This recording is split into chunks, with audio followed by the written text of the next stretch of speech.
단 하나의 정통 정치 팟캐스트 정봉주 정국구 시작하겠습니다. 자, 오늘 함께 하실 분 포터블 포털.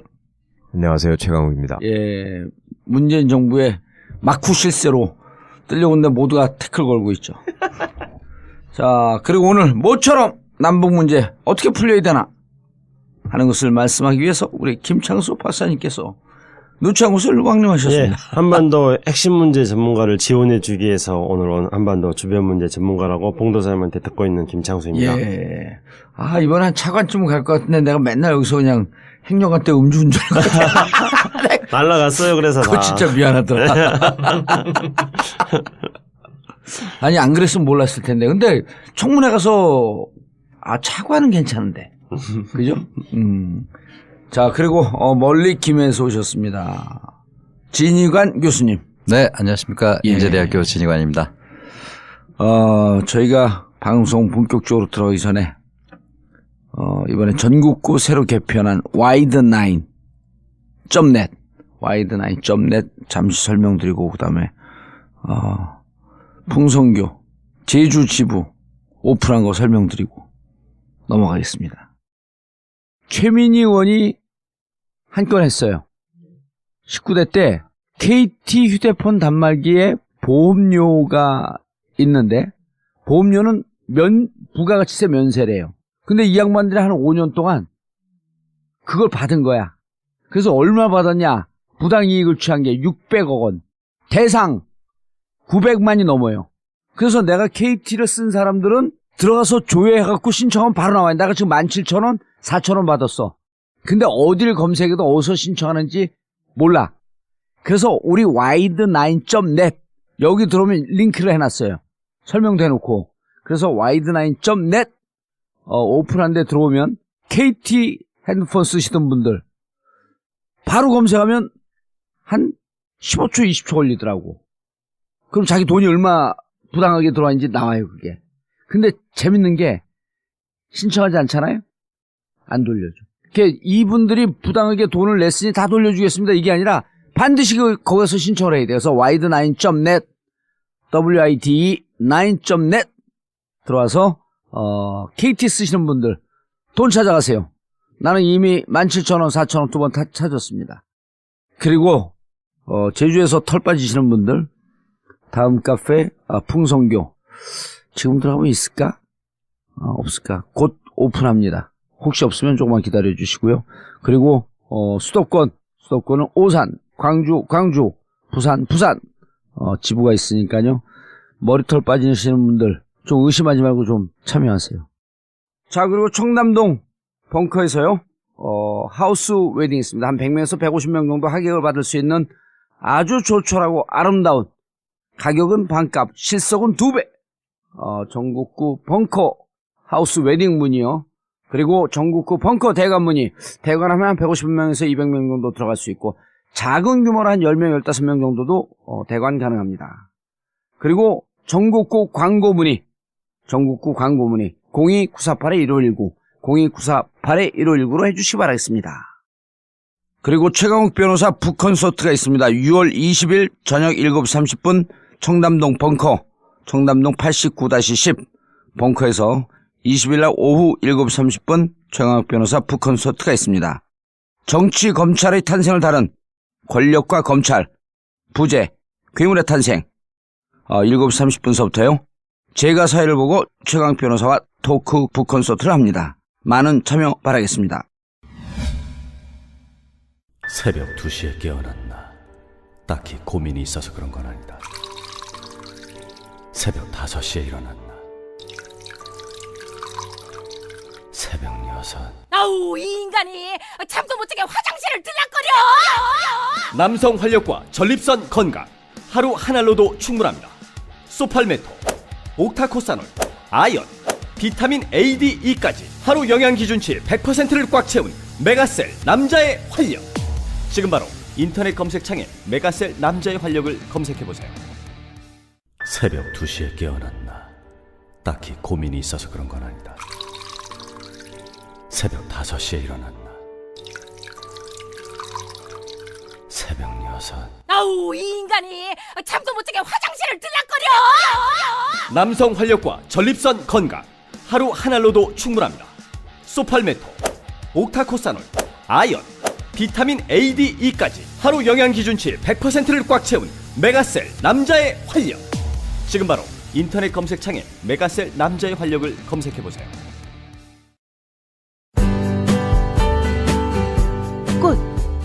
우리 주위에서 행사가 많은데 막상 꽃을 써야 할 때 어디서 사야 할지 잘 몰라서 당황하는 경우가 많으시죠?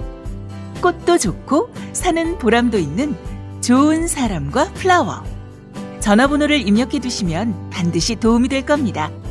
좋은 사람과 플라워 1566-3528 1566-3528. 전국에 있는 1,500개의 작은 영세 꽃집들이 전국구와 함께 뭉쳤습니다.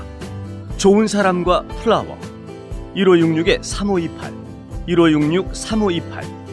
함께 손잡은 우리는 하나입니다.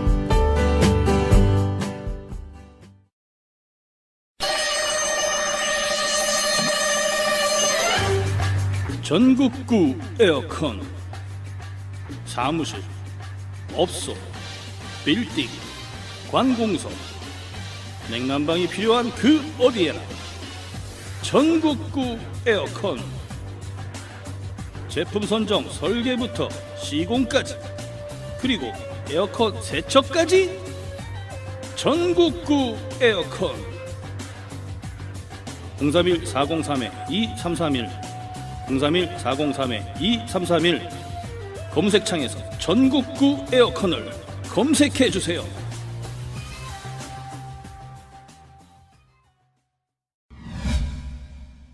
자, 북한 문제. 어떻게 하죠? 완전히 교착 상태에 있고, 저는 정권 바뀌면 후다닥 할 줄 알았거든요. 왜 이렇게 늦어져요?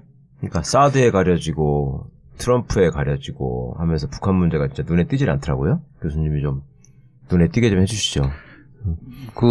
저 마찬가지로 저 역시도 이게 왜 이렇게 되는가 예. 고민스러운 건 사실입니다만은, 근데 이제 가장 우려스러웠던 부분들이 어떤 거였냐면, 최근 한 2, 3년 동안 북한이 요구해왔던 남북관계 어떤 모델이 있거든요. 예.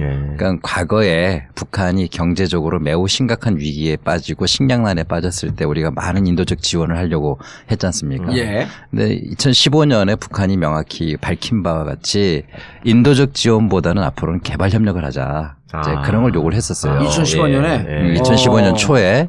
야, 그건 내 주장은 비슷한데 종북 좌빨인가? 우리 측의 민간단체와의 심양 회의에서 이제 이미 당시 북한 민화협이 인도적 지원은 이제 필요 없다, 사실. 그리고 그걸 가지고 당에 가서 얘기하기 어렵다. 그래서 이제 충분히 먹고 살만 하다는 거 아니에요, 이제? 근근이라도 어떻게든 먹고 사는데 지장이 없다는 겁니다. 그래서 우리가 인도적 지원한다는 게 오히려 자존심에 상처를 줄 수도 있고, 그런 걸 당에 가서 얘기할 수 없기 때문에 앞으로 이제 개발 협력으로 갔으면 좋겠다. 이렇게 얘기를 해왔었고, 여러 차례 저도 강조한 바가 있었는데, 의미심장한. 근데 이번에 정권이 교체되고 나서 우리 정부의 대북 접촉 승인이 나는 여러 가지 사례들을 보면 개발 협력이라고 할 수 있는 부분은 잘 눈에 안 띄고요. 대체적으로 인도적 지원에 있었습니다. 이건 뭐 이유가 있죠. 왜냐하면 처음에 관계를 개선하는데 작은 어떤 일부터 시작해 나가자는 그런 의미는 있으나, 그러나 북한이 봤을 때는 자신들의 요구하고 다르고요. 요걸 또 다르게 또 표현하면, 북한이 새 정부하고는 어떤 원칙적으로 합의를 하고 나서 여러 가지 규모의 일들을 하고 싶은 것인데, 가장 중요한 남북의 합의 6.15와 14선언에 대한 어떠한 의사표명 없이 바로 작은 사업부터 시작하자라고 이제 손을 내밀었을 때 북한으로서는 매우 난감해하는 그런 입장을 공식적으로도 비쳤습니다. 지난 6월 6일 노동신문도 그렇고 6월 8일 그 우리 민족끼리 그 기사도 그렇고, 그 통일의 대강은 6.15와 14다. 그거에 대해 당신들 입장을 분명히 해라. 이걸 분명히 해라. 개선할 이런 것이 거냐 말 중요하다. 거냐? 예, 그리고요. 이건 근데 또 문재인 대통령은 계승하는 게 기본 원칙 아니에요. 당연하죠. 근데 당연하지만 우리의 보수라고 하는 이 수구 세력들의 반발, 비판 이런 게 두려워서 입장 얘기를 못 아니, 하는 근데 사실은 그 지난 정부, 예. 뭐 딱히 누구라고 입에 올리기도 그렇습니다만 이 지난 정부의 대북 공약에서도 6.15 14를 계승한다고 했어요. 다만 왜 딱히 입에 올리기도 그래요? 누군데? 뭐 최순실? 박근혜라고 말하고 싶지가 않아서 이제. 부구후 그래요, 부구후. 왜냐하면은 공약으로만 내놨지 어떤 하나도 실천하지 않았기 때문에 그 입에 올리기도 쉽지는 않습니다만. 진짜 부구후 박근혜 그러니까 한 200년 전 인물 같네 변하는 느낌이. 묘하네 기분이. 그쵸, 김 박사님. 그 얼굴도 그냥 굉장히 낯설어져 버렸더라고요. 그러니까. 텔레비전에 잠깐 한 달 뒤인데, 한 달 전인데. 근데 지금 이제 남북 간에는 예열 기간이 조금 필요합니다. 워밍업. 예, 그게 필요한데 지금 현재는 북한과 남한의 남북 관계를 푸는 접근법이 조금씩 다릅니다. 그래서 지금 현재 서로 상대방을 간보기를 하고 있는 단계인 거죠. 그래서 북한 같은 경우는 우리 한반도 중심 문제 전문가인 진 교수님께서 말씀하신 것처럼 남북 문제 전문가예요. 네, 남북 문제가 저는 한반도 중심 문제라고 생각하니까. 그렇죠. 예. 핵심 문제라고도. 예, 가끔은 핵심 문제라고도 하고요. 근데 북한 같은 경우는 이제 말씀하신 대로 그 남북 관계를 푸는데 이게 얼마만큼 새 정부가 지속 가능하게 남북 관계를 풀 수 있지에 대한 입장을 확인하고 싶은 거예요. 그래서 뭐 6.15에 대해서 입장을 밝혀라, 뭐 14에 대해서 입장을 밝혀라 이렇게 말하고 있고요. 또 그 이면에는 어떤 게 있냐면은 뭐 남한 정부가 제안했던 것들을 북한이 슬쩍 받았는데 그런데 이게 또 지속 안 되면은 그걸 받은 북한의 책임자들은 또 문책을 당해야 됩니다. 그렇기 때문에 이게 지속적으로 된다는 것들에 대한 확신이 있어야지 남북 대화에 나서는 겁니다. 그래서 북한이 당국간 회담이라든가 민간 회담이라든가 할 때마다 항상 제기했던 것은 근본 문제입니다. 근본 문제가 먼저 풀려야지 그 다음 문제가 근본 풀린다. 문제가 뭐예요? 그건 이제 상황에 따라 항상 다른데요. 뭐 예를 들어서 남북 당국간 회담 할 때는 근본 문제로 주한미군 철수, 국가본부 폐지, 근본 문제. 근본 문제. 발음이 안 되나? 북한 용어입니다. 이거는 근본 문제. 근본 문제. 네, 북한이 그렇게 말을 해요. 근데 이제 그 경우에 따라서 항상 다른 거죠. 그래서 이렇게 근본 문제를 먼저 풀어야 된다고 북한이 제안하는 거는 나 봐 근부라고 썼어 근부. 근부가 뭐지? 의금부. 그래서 이제 이번에도 마찬가지로 민간교류에 있어서도 근본적인 문제를 풀어야 된다고 이야기를 하면서 그러면서 북한 이야기하고 있는 거는 6.15와 14에 대한 이행 의지가 있어야 된다 이렇게 지금 말을 하고 있는 겁니다. 이에 반해서 이제 우리 같은 경우에는 좀 남북한이 서로 합의할 수 있고 우리 남한 내부에서도 쉽게 합의할 수 있고 또 국제사회에서 대북 제재를 하고 있는 상황에서도 가능한 것들을 먼저 찾아보자. 그렇게 해가지고 우리가 민간단체들이 지금 제안했던 것들을 정부가 승인한 거죠. 예를 들면은 말라리아 공동 방역 문제라든가 종교인 평양 방문 문제라든가 남북 공동 종교 행사 문제라든가 6.15 행사 문제라든가 이런 것들에 대해서 민간단체가 정부에 북한 접촉 승인을 하니까 우리 정부가 그걸 다 승인해줬던 겁니다. 그런데 우리 정부는 이제 이렇게 민간 차원에서 문재인 정부 들어왔어요? 다 승인해줬죠. 그래서 민간 차원 이런 접촉을 통해서 접촉 이면을 확대해 나가자. 이게 이제 남한 정부의 생각인 거죠. 근데 뜻밖의 북한이 이걸 다 거절했어요. 그러니까 실제로 우리 국민들이 지난 30일 동안 그런 일이 일어났던 거예요? 왜 신문 기사도 안 났지? 기사를 안 보셨던 것 같습니다. 났어요? 기사가 좀 났는데요. 못 봤는데요, 저는. 근데 지금 그 통일부 쪽의 수장이라든가 핵심 어떤 파워 엘리트가 결정이 안 된 상태이긴 합니다만, 어쨌든 새 정부 들어서 그 통일부에서 한 15개 정도 사업이 승인이 됐거든요. 통일부 차관은 지금 있잖아요. 네, 그렇습니다. 장관도 아직 있죠.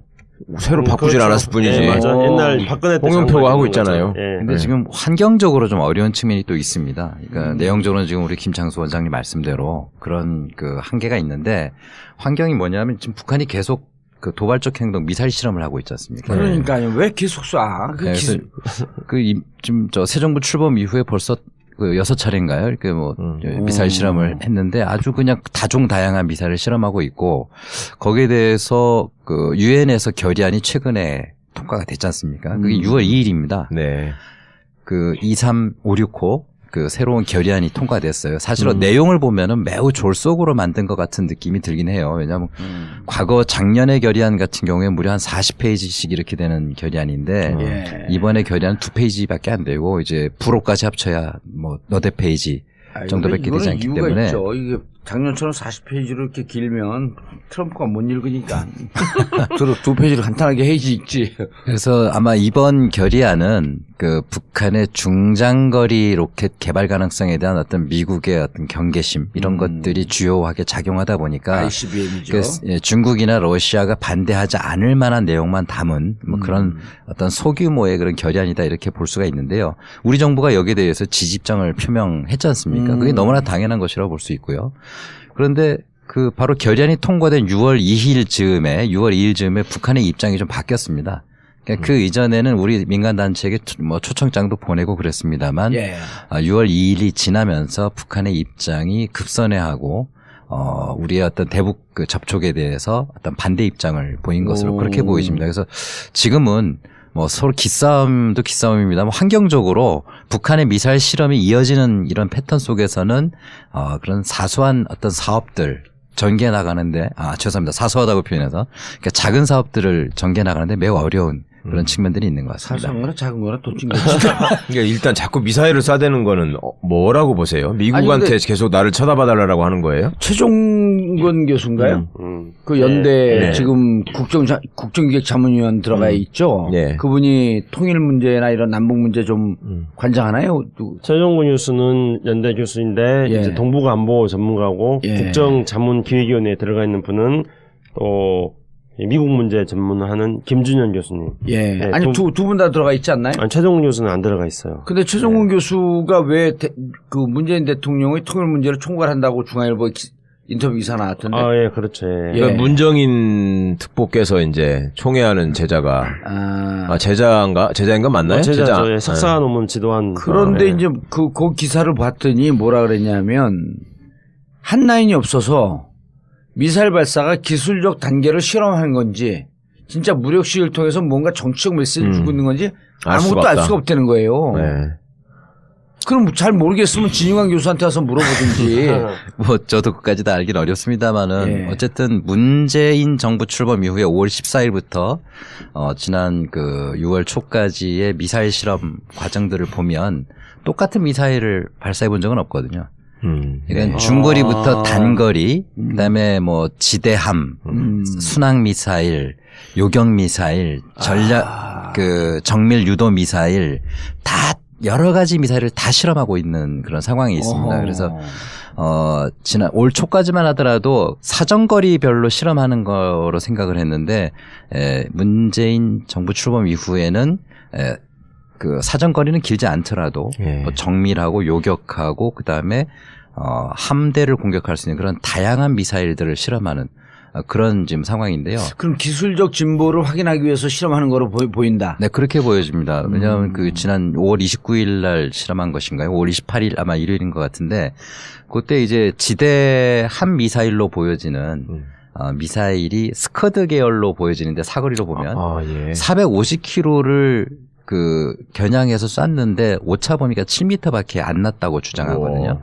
북한 주장이죠. 그게 영상으로 공개가 되는데 컴퓨터 모니터에 미사일이 날아가는 궤도와 목표 궤도가 나중에 정확하게 일치했을 때 450.007km로 정확히 숫자가 나오는 게 이제 그 보여집니다. 그걸 이제 홍보를 했는데 매우 정밀한 그런 미사일들을 만들고 있다. 이런 것들을 북한이 대외적으로도 과시하고 본인들도 그걸 실험하는 그런 단계에 있는 것 같습니다. 오차 범위가 7m가 난 거네요, 그럼? 7m라 그러면 거의 그 카메라를 찍고 날아가는 순항 미사일 수준의 오차 범위라고 볼 수가 있는데. 450.007이니까 이 007 작전이구나 이게. 그러니까 서울에서 부산까지 쏘는데 7m밖에 차이가 안 난다는 거니까. 이야, 그럼 비 오네 집었었는데 비 옆쪽에 떨어져. 그런 거죠. 그런 셈이네. 오, 살벌해. 우리는 한국 가지고 있는 어떤 크루즈 미사일은 뭐 북한하고 막 군사적 긴장이 고조됐을 때 막 이렇게 자랑했습니다. 김정은의 집무실 창문을 향해서 맞출 수 있다. 이렇게까지도 말한 적 있었는데요. 근데 우리가 이 대목에서 중요한 거는 북한이 미사일을 쏘는 것에 대해서 한국의 정치 일정이라든가 국제사회 일정에 맞춰서 쏘는 게 아니라는 점을 우리가 분명히 해야 된다는 겁니다. 예. 그러니까 우리 언론에서 보면은 무슨 뭐 문재인을 실험하기 위해서 쐈다. 뭐 또는 뭐 국제사회에서 네네. 중국에서 무슨 1대1로 포럼이 있으니까 중국을 견제하기 위해서 쐈다. 뭘 하기 위해서 쐈다. 막 이런 식으로 주변의 정치 일정 상황에 맞춰서 북한이 쐈다 이렇게 보는 거잖아요. 근데 그거는 제가 볼 때는 그냥 결과적으로 그런 거지 그렇게 봤을 경우에는 실제로 북한이 왜 하는지를 모르는 겁니다. 제가 몇 년 사이에 북한이 핵실험 미사일 발사한 것들을 쭉 봤더니요. 북한이 안 한 해가 없어요. 안 한 달이 없어요. 매달 하는 겁니다. 해왔어요. 11월 달만 없던가 제가 보니까요. 그러니까 그러면 이제 1월 달에 하면은 뭐 때문에 했다. 외부 행사에 맞춰가지고 또 2월 달에 하면은 외부 행사에 뭐 때문에 했다. 이런 억지로 식으로 이유를 찾는 거죠? 해서 그러면은 북한이 왜 미사일을 쏘는지에 대해서 이유를 모르는 거죠. 저는 그동안에 늘 이렇게 말해왔습니다. 북한은 자기 목표를 가지고 자기 시간표를 짜고 있다. 그리고 북한의 목표는 궁극적으로는 대륙간 탄도미사일 ICBM을 개발해서 ICBM을 가지고 미국 본토에 도달하는 그런 미사일을 가지고 미국을 겨냥해서 미국과 협상을 해서 얻을 거 얻어내겠다는 게 이게 북한의 궁극적인 목표이다. 예. 그리고 이걸 향해 나가는데 자기 시간표가 있다. 그리고 그 시간표에 맞춰서 미사일 실험을 하는 거라는 거고요. 그 ICBM을 개발하는데 가장 중요한 거는 첫 번째로는 엔진을 그렇게 만 킬로미터를 날아갈 수 있는 엔진을 확보하는 것. 그 다음에 두 번째로는 대기권 밖으로 날아갔다가 이게 대기권 안으로 다시 들어오는 그런 기술을 확보하는 건데요. 지금까지 북한이 우리 진희견 교수님 말씀하신 것대로 다종한 미사일을 지금 발사를 했습니다. 근데 거기에서 이제 공통적으로 나타나는 것은 엔진 실험을 계속하고 있다는 것, 새로운 엔진 성능 개량을 계속하고 있다는 것. 3월에 막 이렇게 그 기술자들 얻고 뛴 게 3.18. 3월 18일. 3.18 혁명이라고 불렀던. 그리고 이제 또 한 가지는 대기권 재진입 실험을 또 계속 하고 있다는 겁니다. 그런데 이제 최근에 재밌는 거는 얼마 전에도 서울을 방문했던 미국 미사일 방어청 청장이 있습니다. 이 사람이 북한은 이미 ICBM이 미국 본토에 도달할 수 있다 이렇게 말했습니다. 그리고 북한 언론도 자신들의 미사일은 이미 미국 본토에 도달할 수 있다 이렇게 말했습니다. 근데 저는 미국의 미사일 방어청장 이야기는 조심하자는 그런 차원에서 과장된 거고 북한의 이야기는 뻥치기 위해서 과장된 거고 그래서 쌍방이 다 과장된 측면이 있다고 생각합니다. 하지만 북한의 미사일은 그렇게 기술이 계속 지금 개량되고 계속 있다. 진보하고 있다. 대륙간 탄도미사일을 향해서 나아가고 있다. 이게 이제 제일 중요한 문제로 봅니다. 그리고 이제 마지막 그러면은 완성 단계를 대륙간 탄도미사일의 완성. 그죠? 그 다음에 대륙간 탄도미사일의 소형 핵탄두를 장착하는 것. 그리고 이제 거기에 기본 목적이고 그 다음에 이제 거기에 부차적인 것들은 진인관 교수님 말씀하신 것처럼 지금 다종화를 하고 있습니다. 그래서 뭐 다양한 형태의 이제 북한 스스로도 그렇게 말을 합니다. 미사일들을 만드는데 그게 이제 거리로 본다면은 일단은 남한용, 일본용, 그다음에 태평양에 있는 미군 기지용, 그다음에 미 본토까지 가는 용도 이렇게 거리별로는 이런 다양한 사정거리를 가지는 미사일을 개발하고 있습니다. 그다음에 또 그 아까 말씀드렸듯이 진희관 교수님 말씀하셨죠. 크루즈 미사일을 지금 얼마 전에 실험을 했습니다. 근데 크루즈 미사일은 용도별로 또 다종화 미사일 중에 하나입니다. 그러니까 용도라는 거는 미국의 항공모함이 자꾸 동해에서 실험을 하니까 그런 항공모함을 겨냥하는 그런 크루즈 미사일도 지금 만들고 있고요. 아무튼 간에 현재 그런 어떤 ICBM을 목적으로 하면서 북한이 자기들이 생각하고 있는 자신들의 위협을 극복하려는 차원에서 다종화된 그런 미사일을 지금 만들고 있고 이게 지금 명백하게 현재 한반도 정세를 긴장시키고 있는 요인이 되는 것은 분명합니다. 엊그제 그 순항 미사일도 그렇습니다만 더 위력적이었던 건 아까 말씀드린 정밀 유도 미사일 450.007km를 날아갔다는 그 정밀 유도 미사일 같은 경우에는 해상에 있는 항공모함을 정밀하게 요격할 수 있는 그것도 부산항 한반도 주변에 들어온 미국의 항모가 타겟이 될 수 있다는 점에서 상당히 위력적이다 이런 그 대비를 안 할 수가 없는 것 같고요. 그리고 아까 우리 김창수 원장님 말씀 중에 조금 더 보완을 하면은 북한이 미국 본토를 겨냥하고 있고 태평양 사령부를 겨냥하고 있다라는 얘기는 현재는 그 화성 12형이 알라스카하고 하와이까지 날아갈 수 있다라는 거를 이제 밝히고 있습니다. 화성 12형이 언제 발사한 그게 거예요? 3.18 혁명 엔진을 달아서 5월 14일 날인가 아마 발사된 걸로 대선 이후에 발사됐던 대선 거예요. 이후에 맞아, 발사된 첫 건데 번째 대선 이후 첫 번째 해갖고 그게 국가 바로 그 NSC 예. 소집에서 김관진에게 직접 보고하라 예, 그래라. 그렇죠. 그겁니다. 그게 이제 고도 가장- 2,000km 예, 넘게 올라가. 가장 큰 엔진을 달고 그때 이때 그 사드 예. 4개 숨겨 있는 거 그래갖고 예. 사드라 그랬잖아. 그거 얘기도 안 했다 그런 거 아니야. 예. 첫 번째 기회 때. 예. 그리고 또 흥미로운 게 북한이 미사일 실험을 안 할 데가 없는 게 이제 우리 김 원장님 지적대로 맞는데 재밌는 거는 김일성 생일 전후로는 안 합니다. 예. 보통 김정일 생일 전에 뭔가를 하고 나서 김일성 생일 즉 2월 16일부터 4월 15일 전후로 예. 이때는 그런 대규모 도발이 거의 없는. 그래서 4월 15일이 좀 지나야지만 보통 근데 뭔가 생일 전에 2월 16일 전에 보통 며칠 2월 16일 전에 그다음 4월 15일 며칠 전에 이럴 때 하는 게 통상적인 예 아니었어. 그러니까 4월 15일 전에도 할 거다라고 말들은 많았는데 결국 안 했잖아요. 4월 달에는 거의 큰 행사를 하지 않고요. 그러니까 주로 김일성 태양절 행사에 집중을 하기 때문에 다른 데 집중을 할 여력이 별로 없는 걸로 그렇게 보여집니다. 그래서 이번에 3.18 엔진 실험 이후에 무려 5월 14일까지 2달 가까이 실험을 안 했어요. 예. 이거 뭐 마치 우리 대통령 선거를 기다린 거라고 보긴 어렵고요. 그러니까 이건 김일성 생일을 전후해서는 하지 북한의 않는다. 군부라든가 로켓 전략 사령부도 이 사람들도 쉬어야 될 거 아닌가 이런 생각이 좀 드는데요. 그러니까 그런 시기를 약 2달을 보내고 나서 5월 14일부터 이어서 실험을 했습니다. 근데 최근에 미사일 실험하는 빈도를 보면 거의 매주 주말마다 지금 하고 있어서 과거의 빈도에 비해서는 상당히 좀 높은 거 아닌가 이런 생각이 드는 것이 좀 가속화하는 것 같아요. 뭔가 가열차게. 그래서 마치 빨리 하고 나서 쉬려고 하는 건가 뭐 이런 아니 예측도 들거든요. 그렇게 보일 수도 있지만 지금 기술이 거의 완벽 단계에서 마지막 실험 단계로 간 거 아니에요? 뭐 그런 생각도 많이 들고요. 왜 이런 말씀을 드리냐면 이제 6.15와 14를 북한이 무엇보다도 지금 강조하고 있는데 네. 14 10주년하고 74 45주년 특히 이제 올 신년사에서부터 얘기했단 말이에요. 근데 14를 준비하려면 사전에 북한과 남한과 충분한 공감과 교감과 서로 어떤 이해가 있어야지만 이게 가능한 것인데. 14, 10주년이 됐네. 벌써 2007년이니까. 예. 그래서 올해 신년사부터 이제 14, 10주년을 무엇보다 강조하고 있습니다. 이렇게 7.4남북 공동성명 45주년 얘기하는 건 그건 예의상 이렇게 붙인 것이라고 보여주고요. 그래서 14선언을 제대로 기념하려면 사전에 남한하고 어떤 여러 가지 공감이 있어야 될 텐데 그렇다면은 미사일 실험을 계속하면서 그런 일을 치러나간다는 건 어렵다고 보여지고 조만간에 기술 개발된 미사일들을 다 실험을 해놓고 어느 정도 휴지기에 들어갈 가능성도 있지 않겠는가 그런 전망도 좀 해볼 수 만들어 있을 것 놓고 같습니다. 먼저 쏴놓고 다 발사 실험해놓고. 그러면 좀 빨리 좀 써야 되지 않을까. 임박하고 그다음 이제 저거를 쇼핑몰에 팔겠죠.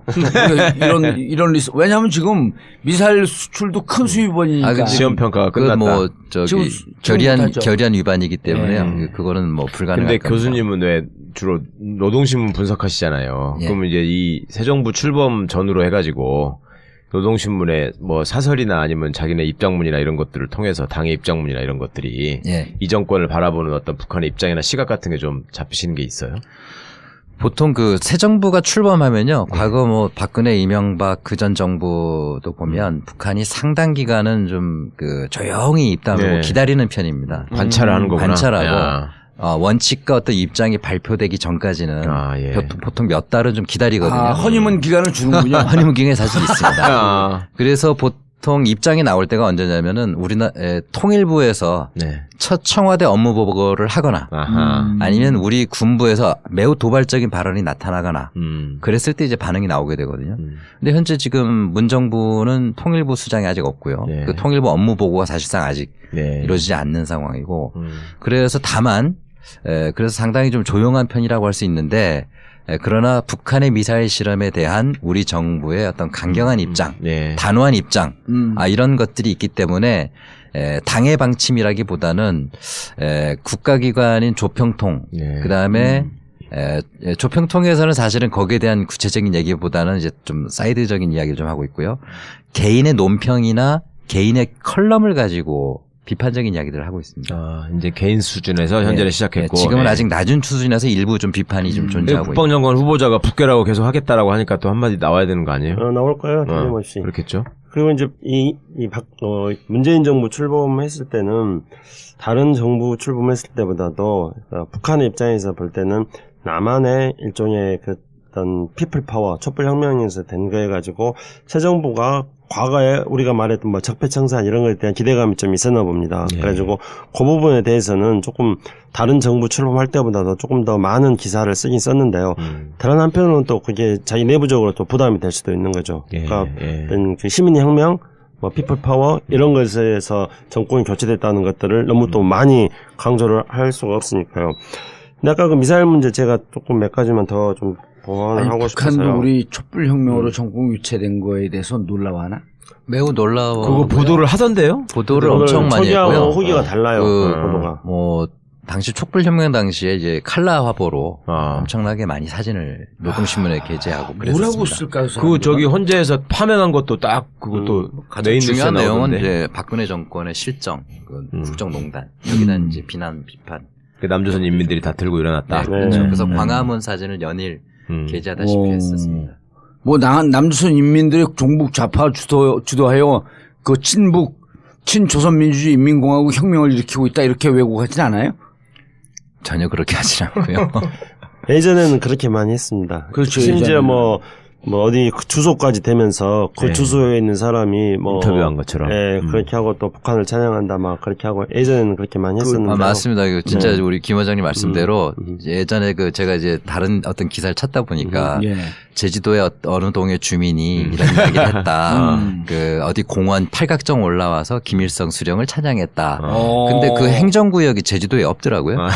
그 청주에 있는 행정구역. 그걸 제주도에 갖다 붙여요. 제주도에 갖다 행정구역도 지들 마음대로 개편하는 거야? 네, 그 60년대 노동신문에 보면 이제 그런 게 나와요. 그런 식의 좀 얘기들이 있었는데. 재밌네. 지금은 뭐 북한도 또 남한하고 워낙 교류가 많은 곳이다 보니까 그런 그 엉뚱한 이야기는 삼가하는 것으로 아니 그렇게 누가 보여집니다. 그 서울에 있는 통일문제 전문가가 이렇게 발언했다 그러면 봤더니 김창수 박사 같은데 자세히 봤더니 비슷한데 사람 어떻게 얼굴 갖다가 그려놓고. 제가 알기로는 김창수 원장님 아직은 올라오진 않으셨는데 예. 제가 잘 알고 있는 몇몇 학자님들 같은 경우 노동신문 마지막 6면에 또는 5면에 이름이 실리고 그러는 경우들이 이제 간혹 있습니다. 어떻게 해요? 예를 들면 이제 2012년 12월에 북한이 그 장거리 로켓 광명성 3호 의혹이 발생했을 때 그때 이제 국제사회가 들끓고 있을 때 이제 국내 학자들 중에 북한의 그 장거리 로켓을 너무 그 민감하게 바라봐서 안 된다. 이런 류의 이야기를 한 사람들이 있었거든요. 이거 좀 냉철하게 봐야 된다. 이제 그걸 그대로 인용을 했더라고요. 어느 대학의 어느 교수, 어느 연구소에 누가 이렇게 이야기했다. 그래서 제가 그분들한테 알려드렸죠. 노동신문에 실렸다고. 그때 함부로 얘기하지 말라고 뭐 그런 얘기를 하시는데.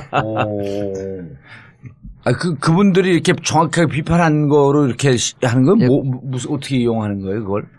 그러니까 북한의 광명성 2호라는 거는 대륙간 탄도미사일의 발사체가 될 수 있는 점에서는 굉장히 위험한 일인 게 사실이죠. 사실인데 그거는 사실이나 위험하긴 하나 그렇다고 해서 민감하게 한반도 긴장을 고조시켜가지고 한반도를 위기로 빠뜨리면 안 되지 않느냐 이런 취지의 이야기들을 하신 학자분들이 계신데 그걸 또 노동신문에서 잘 활용을 하는데 뭐 틀리게 인용하거나 그러진 않더라고요. 뭐 팩트 그대로 인용을 한 걸 본 적이 있어요. 이제는 남북이 교류되니까 그런 걸 또 조심해요? 그렇기도 하고요. 사실은 국내에서 우리가 이야기하고 글로 쓰는 것들을 북한의 기관에서 이제 꼼꼼히 다 리뷰한다고 그렇게 보시면 될 겁니다. 그래서 그 팟캐스트도 좀 잘 들어라. 민화협 조평통 동무들.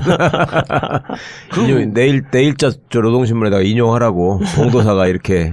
아니 그리고 팟캐스트 중에 통일 문제 유일한데 유일한 우리밖에 없다고 또 남조선 저는 뭐 거의 100% 확실합니다. 잘 듣고 있을 거라고. 근데 보도 안 해주는 게 봉도사님 도와주는 거예요. 아니 이명박 역도의 최대 피해자인 정봉주 동지가 계속 통일 문제에 대해서 관심을 가지고 남조선 인민들의 봉기를 촉구하고 있다. 그 성도 봉씨다. 그래서 빨리 복권이 돼야 된다. 이렇게 하는 순간 끝나는 거지. 빨리 이제. 봉건이 돼야 된다. 아니, 그 북한의 그 조국통일연구원이라고 있습니다. 우리 통일연구원이랑 비슷한데 거기에 상당히 많은 인력이 전문 인력이 배치되어 있고 그 국내의 그 작은 기관의 열간지까지도 다 인정되고 분석을 합니다. 조국통일연구원이라는 데가 있다고요? 예. 누구 산하에 있는 거예요, 그게? 그거는 조평통 산하에 조평통 산하인 걸로 보이는데 그렇겠네요. 그러니까 통전부 산하인 것 같습니다. 그러니까 당 통전부. 그 산하로 보여지는데 저 뭐 직접 겪어봤기 때문에 아주 오래전에 제가 쓴 글도 그쪽에서 읽고 비판을 하는 그런 걸 그 어떤 쪽을 통해서 들었거든요. 오, 약간 무서워지려. 어떻게 비판을 해요? 자기들이 논문으로 비판하는 거예요? 아니면? 그 예를 들면 뭐 제가 그 김정일 체제에 대해서 좀 비판적으로 썼더니 그 함부로 우리 존엄한 체제를 비난하지 마라. 쇼트 모르면서. 네, 이렇게 이제 얘기가 와서 함부로는 아니지만 좀 더 객관적인 근거를 가지고 세게 해야 되겠다 이런 생각을 한 적이 있었습니다. 네. 그걸 또 한번 비판하시죠. 몇월 며칠 조선. 근데 저만이 아니라 그때 이제 여러 개의 언론 매체를 그쪽에서 이제 비난하는 그런 내용들이 이제 온 걸 봤는데 그게 이미 한 20년 전, 15년 전이 넘은 이야기입니다. 지금 창수동무가 새 정부에서 어떤 역할을 맡으시는 건지에 대해서도 굉장히 관심이 많을 텐데 네. 창수동무는 잘 하시잖아요, 북한에서. 그 제가 이제 실무 라인으로 꽤 영향력이 있었잖아요. 근데 아니, 제가 2000년 6.15 남북 정상회담 이후에 뭐 남북 이후에 네. 광고 듣고 넘어가겠습니다. 딱 걸렸어 오늘.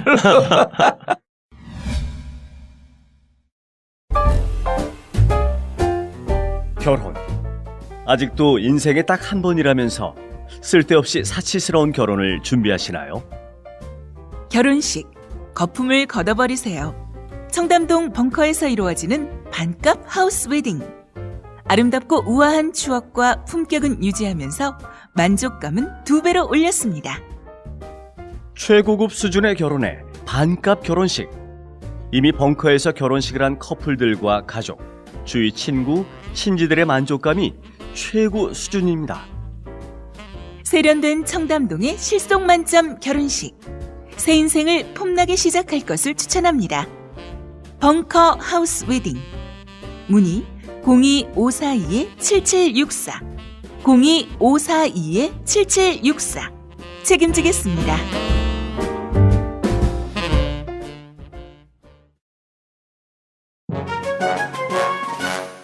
이명박근혜 정권에서 가장 커다란 피해를 보신 분들, 바로 정치 스트레스 때문에 머리털이 다 빠진 탈모 환자들입니다. 이제 정권 교체도 됐고 외모가 복지라는 청와대 꽃미남 비서진들처럼 나도 머리털도 다시 나고 외모도 가꿔보자. 머리가 다시 풍성해지는 꿈. 풍성교에서 이뤄봅시다. 다음 카페에서 풍성교를 검색해 주시기 바랍니다. 이제 한번 믿어보자. 나도 머리털 날 수 있다.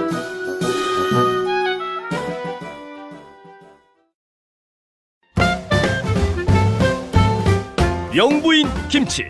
좋은 재료와 최고의 맛으로 이미 많은 분들의 찬사를 받았습니다. 김치명인 박영자 선생님의 손맛. 전북 진안 고원에서 생산된 100% 국내산 최고급 재료로만 담궈진 영부인 김치. 한 번 드신 분이 다시 찾는 비율이 90%를 넘는 식단의 절대 강자 영부인 김치. 인터넷 검색창에서 영부인 김치를 검색하거나 02-948-1519 02-948-1519로 주문하세요. IMTV 마켓, imtv.or.kr, imtv.or.kr에서도 구매하실 수 있습니다. 영부인 김치.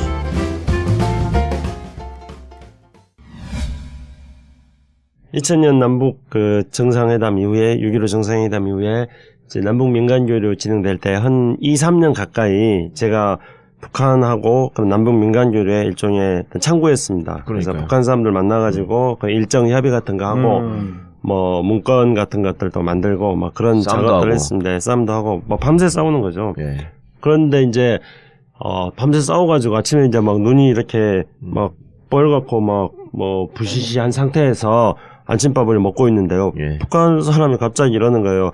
아, 이거 창 선생 그렇게 우리를 애 먹이면은 우리가 이 붙잡아 놓고 얼북했다고 발표해버리겠다고 그러는 거예요. 그래서 그때 이제 뭐 제가 하나 부시시하니까 이제 네. 그러니까 또 옆에 있던 사람들이 또 장난말을 또 하는 게 뭐 그 만약에 그런 식으로 발표를 하면은 남한 언론들이 네. 평양에도 노숙자가 나타났다고 왜곡보도 한다. 그러니까 그렇게 하지 말아라. 뭐 이런 이야기도 하고. 그러니까 이제 뭐 그렇게 사회주의 조국의 피해가 된다. 근데 이제 서울역에서 온 평양의 노숙자. 근데 제가 이제 마지막으로 한 게 제가 NSC 들어가기 전에 2003년 3월 1일 날 3.1절 행사를 그 종교인 행사를 오클 호텔에서 했습니다. 그때 저는 이제 실무자로가 아니고 그냥 그 행사에 이제 마지막 행사니까 참관을 좀 했습니다. 예. 근데 북한에선 100명 정도가 왔는데 이 100명이 전부 저한테 악수를 하는 거예요. 알아본 거예요? 사전에 교육을 다 받고 온 거죠. 아. 사진으로 해가지고 예. 다 교육을 받고 온 거고. 남조선에 남쪽 가면- 사람이니까 이 사람. 남조선에 가면은 그 창수동무 있는데 절대 네. 노숙자 아니니까 하시라요. 그래 제가 이제 NSS로 가게 됐다는 사실들을 다 알고 알고. 거예요. 그러니까 사전 교육을 다 그만큼 받고 온다는 거죠. 100명이 내려와서 남한에서 누구누구를 만날 때 그 사람은 뭐다 하는 것들을 잘 안다는 거죠. 그거는 제가 뭐 이렇게 잘나서 북한 사람들이 아는 게 아니라 그는 북한의 그런 시스템, 그러니까 남한을 만날 때는 그렇게 철두철미하게 교육을 시키고 내려온다는 거죠. 근데 뭐 그게 장단점이 있고 장단점이 있습니다. 이렇게 우리 남한 사람들 북한하고 접촉할 때 그렇게 철두철미하게 교육을 안 받거든요. 그렇죠. 근데 그냥 알아서 그냥 막 자유분방하게 해버리는 거예요. 예. 아니 근데 그때 이렇게 밤새 얘기하시고 이럴 때 보면 네. 그 북한 사람들이 네. 그게 저기 전라도 사투리를 처음 들어볼 거 아니에요. 그 사람들이. 응? 그럼 창수 선생 말씀이 참 특이하다고 그렇게 얘기하지 않아요? 아니 뭐 전라도 사투리라고 그 사람들을 생각해요. 우리도 뭐 북한 그래. 사람들 네. 그렇게 북한 말 또 사투리들이 조금씩 그렇죠. 있거든요. 네. 영향이 다르니까요. 그런데 그런 게 조금 낯선 게 아니고요. 서정석에 보내면 끝내주겠다. 아따 그런갑소. 북한 사람들하고 만나서 이렇게 이야기를 하는데 이제 김영선이라고 오차 장학교회관 네, 때부터 유명한 사람. 나온 사람이에요. 네. 잘생기고 네. 노래도 잘하고 그럽니다. 근데 이제 우리가 평양에서 무슨 행사를 하다가 이제 식사를 하는데 이 김영선이라는 사람이 갑자기 이제 옆에 있는 피아노를 치는 거예요. 그래서 노래를 부르는 거예요. 굉장히 잘생겼는데 피아노를 치면서 노래를 부르는데 또 노래도 잘하는 겁니다. 그래서 남한에서 참석했던 남쪽에 참석한 여성들이 아니 김영성 씨는 평양 출신인데 도대체 평양 티가 하나도 안 나고 김창수 씨는 서울 왔는데 서울 티가 하나도 안 나느냐 이렇게 또 저걸 약올리더라고요. 그러니까 저는 북한에 이게 저를 비판하는 사람이 있는 게 아니라 내부에서 저를 비판하는 사람이 이렇게 그래서 제 외모와 목소리를 가지고 그래서 이렇게 지금 정권이 바뀌었는데 공직에 임명이 안 되는 거야. 내부에서 제 외모와 목소리를 비판하는 사람들이 많이 있기 때문에 안 됩니다. 아니 근데 그때 그 음주운전을 걸렸을 때 아, 저기 이번에 새로 장관된 분 말씀하시는 건가요? 잘 모르는데요. 그분은 제가. 아니 근데 그때 음주운전으로 걸리고 난 다음 자진 신고한 거예요? 아니면 현장에서 걸린 거예요? 아니 어차피 그 이제 어디 임명도 안 돼. 아니 어디 갈지 모르지 또. 조심해야지. 그 아까 사투리 말씀을 잠깐 하셨는데 네. 그 우리도 왜 북한이 말 그러면 그 사투리만 주로 많이 알잖아요. 네. 주로 함경도 사투리를 우리가 많이 기억을 합니다. 우리가 그래서 한경도 사투리. 예, 그래서 북한의 영화 예술을 이제 본 우리 학생들은 왜 북한 사람들이 북한 말 안 쓰냐. 그렇지. 그렇게 얘기하거든요. 네. 왜냐하면 평양 말을 주로 그 얘기하기 때문에 예. 평양 말은 사투리가 없어요? 우리 중부지방 말과 매우 비슷합니다. 그래서 우리가 생각하는 센 억양의 함경도 방언하고 많이 다르거든요. 그래요? 예, 그렇습니다. 근데 우리 쪽에서 북한 사람들 말투 그러면 우리 개그 프로에서 함경도 말을 주로 흉내내거든요. 예. 그러다 보니까 함경도 말이 북한 말인 걸로만 그렇게 알고 있고 또 탈북자들의 80%가 함경도, 양강도 이쪽 두만강 접경이라 그래서 이제 거기 북한 말은 그런 거구나라고 생각하지만 사실상 북한 말은 표준어는 그렇지가 않다라는 거죠. 황해도 말은 진짜로 서울 말, 경기도 말하고 거의 똑같고요. 거의 비슷하다고 보시면 됩니다. 그러니까 황해도 계속- 서울에서 3대를 사신 분들은 평양에 가시면 깜짝 놀라시죠. 당신이 어렸을 때 쓰던 말하고 너무 비슷하다고 이제 그렇게 말씀을 하시는 거 제가 들은 적이 근데 있고. 김 박사님 궁금한 게 지금 공개하지 않은 상태에서 비공개로 한 라인을 만들어야 되는 거 아니에요? 그 미국 사람들 미국에서 못하게 해요? 난 그게 너무 궁금하고 답답해. 우선은 항상 그 새 정부가 출범하면은 여러 나라에 특사를 보냅니다. 그래서 뭐 노무현 정부 출범할 때는 북한에도 특사를 보냈었죠. 근데 이번에 문재인 정부 출범할 때는 주로 우리가 사강에다가 우리 주변 사강에다가 특사를 보냈고 아세안 갔다 왔잖아요. 아세안에는 제가 이제 박원순 특사 단장을 모시고 저도 특사를 다녀왔습니다. 근데 북한에는 이번에 특사를 안 보냈죠. 그거는 앞에 우리 진 교수님이 말씀하신 것처럼 미사일 발사 국면 때문에 국제적 제재가 진행되는 이런 환경적인 요인 때문입니다. 뭐 그럴 수 있다고 생각합니다. 아니, 하지만은 이렇게 제재가 진행되면 특사 못 보내요? 아니 그거는 이제 정무적인 판단을 하는 과거에도 거죠. 특사를 그렇게 보낸 적은 없고요. 다만 이제 그 참여정부 출범 직전에는 그 2002년 상황이 매우 나빴었지 않습니까? 그때 북한이 NPT 탈퇴를 해버렸어요. 왜냐하면 제2차 북핵 위기가 불거지면서 네. 부시 정부에서 압박을 하고 그리고 지원을 중단시킴으로써 북한이 NPT를 탈퇴해버렸기 때문에 대선이 끝나자마자 당시 아마 제 기억으로 임동원 전 장관님하고 이종석 전 장관님이 네, 1월 특사로 갔다 1월 달에 오셨을 알고 있는데 사실 별 성과를 거두기 어려웠죠. 워낙 관계가 안 좋아서. 근데 이번 같은 경우에는 북한 그 말씀대로 김창수 원장님 말씀대로 이제 제재 국면에서 어떤 특별한 성과를 내기 어려운 상황에서 특사를 보낸다는 거는 별로 적합하지 않았던 것 같습니다. 그렇지만은 이제 접촉은 해야 된다고 생각합니다. 접촉해야죠. 뭔가 그러니까 무슨 생각을 하는지는 알아야 될 거 아니야. 아주 중요한 이야기입니다. 그러니까 지금 현재 우리가 굉장히 어려운 상황이 있는 것은 뭐 북한이 도발하기 때문이기도 하지만은 우리가 적을 알고나 지피지기면은 백전백승이다 그렇게 말하는데 우리가 지금 북한을 모르는 거거든요. 예. 그러니까 과연 이제 과거에 노무현 정부가 출범할 때는 김대중 정부가 남북 관계를 해가지고 장관급 회담이 수차례 계속되고 있는 상태였습니다. 예. 그렇기 때문에 북한과의 장관급 접촉이 계속되고 있었고 국정원 라인에서 북한과의 또 한라인 일사가 접촉을 하고 있었습니다. 근데 이명박 박근혜 정부 들어와가지고 그런 북한과의 어떤 한라인이라든가 이런 게 모두가 다 단절돼 버린 상태입니다. 진짜 단절됐죠. 예, 이제 없죠. 그렇죠. 그래서 우리가 지금 과거에는 김정일이 뭘 하면은 대체로 왜 김정일이 저런 행동을 한다는 것을 상당히 근접하게 추측을 할 수 있었습니다. 그런데 지금 같은 경우에는 우리가 김정일을 만나본 국내 인사들이 김정은을 만나본 사람들이 아주 극소수거든요. 정부 당국에 있는 사람들이라든가 정보기관에 있는 사람들은 김정은을 만나본 사람이 한 사람도 없습니다. 지금 현재 그렇겠네요, 진짜. 그리고 김창수 동지도 못 만나봤어요? 심지어 저도 못 만났습니다. 애들 때니까 예. 김정은이가 그때 외국에 있을 때 아니에요? 그럼요. 예. 그때 보고 한번 좀 해야지 그냥. 참여정부 때는 이제 귀국해서 들어와 있었어요? 김일성 군사종합대학을 다녔는데 2000년부터 한 2006년까지 평양에 있었습니다. 데이터 2000년서부터 2006년까지 김일성 군사종합대학에 있었던 것으로 그렇게 알려져 그 놈이 거기 졸업하자마자 별 4개 다른 놈 아니에요? 그리고 나서 2009년에 3년 뒤에 달았어요? 2009년 10월에 별 4개 달았습니다. 이야. 3년 경력이 1년에 있습니다. 한 개씩. 나는 박정희나 전두환이보다 더 빨리 다른 놈은 내가 거기서 봤어. 그래서 우리가 전혀 모르고 있는 상태이기 때문에 이제 아까도 말씀하셨듯이 북한이 왜 미사일을 쏘는지 우리가 지금 여러 가지 각도로 분석을 하고 있습니다만은 우리가 한라인이 있어야 되는 거죠. 전쟁 중에도 어떤 적성 국가하고 한라인을 만들어 나가는 겁니다. 예, 그렇죠. 그래서 당연히 우리 봉두사님 말씀하신 것처럼 북한이 도발이 심해지면 심해질수록 북한의 미사일이 정밀화되고 다종화되어 가지고 우리에 대한 위협이 높아지면 높아질수록 우리는 비밀 한라인을 만들어야죠. 예. 그리고 아마 저는 비밀 한라인이라는 것은 우리가 알고 있으면 그거는 비밀 한라인이 아니니까 네. 그건 뭐 앞으로 그러니까 그런 계획이 있고 당연히 진행될 거라고 저는 생각하고 있습니다. 지금 보내지 않았을까 아직? 너무나 옳은 말씀이신데요. 정부 간의 관계가 공식 관계만 존재하는 게 아니지 않습니까? 그러니까 당연히 비공개 접촉을 해야 되는 게 이건 전쟁 시에도 그렇게 접촉을 하는 거 아니겠습니까? 수천 년 전 삼국지에도 우리가 보면은 이제 그런 걸 읽을 수가 전두환 있는데. 노태우도 특사를 보냈잖아요. 그렇죠. 박철원 의원이 무려 20여 차례나 평양을 다녀오면서 88 작전을 그때 수행한 거 아니겠습니까? 그게 우리가 예를 들어갖고 북의 입장에서 뭐 한반도 문제를 풀자가 아니라 우리의 국익을 위해서 꼭 필요한 거 아니에요. 그렇죠. 예를 들어갖고 지금 대북 제재를 한다고 하지만 오이사 조치가 있다고 하지만 그러나 그럼에도 불구하고 앞으로 어떻게 하기 위해서는 지금쯤 되면은 우리는 지금 모른다고 할지라도 사실 대북 특사가 한 달에 한두 두세 번 왔고 우리는 봉도사를 특사를 보내면 딱 적임자인데 방송이 너무 많아가지고 표시가 나겠네. 빵꾸가 나면. 그렇죠. 거기 딱 가가지고 그냥 그렇지. 껄때기 선생 오셨을까? 거기서 그냥. 그것도 북한 사투로 깔때기 다니 꿀때기.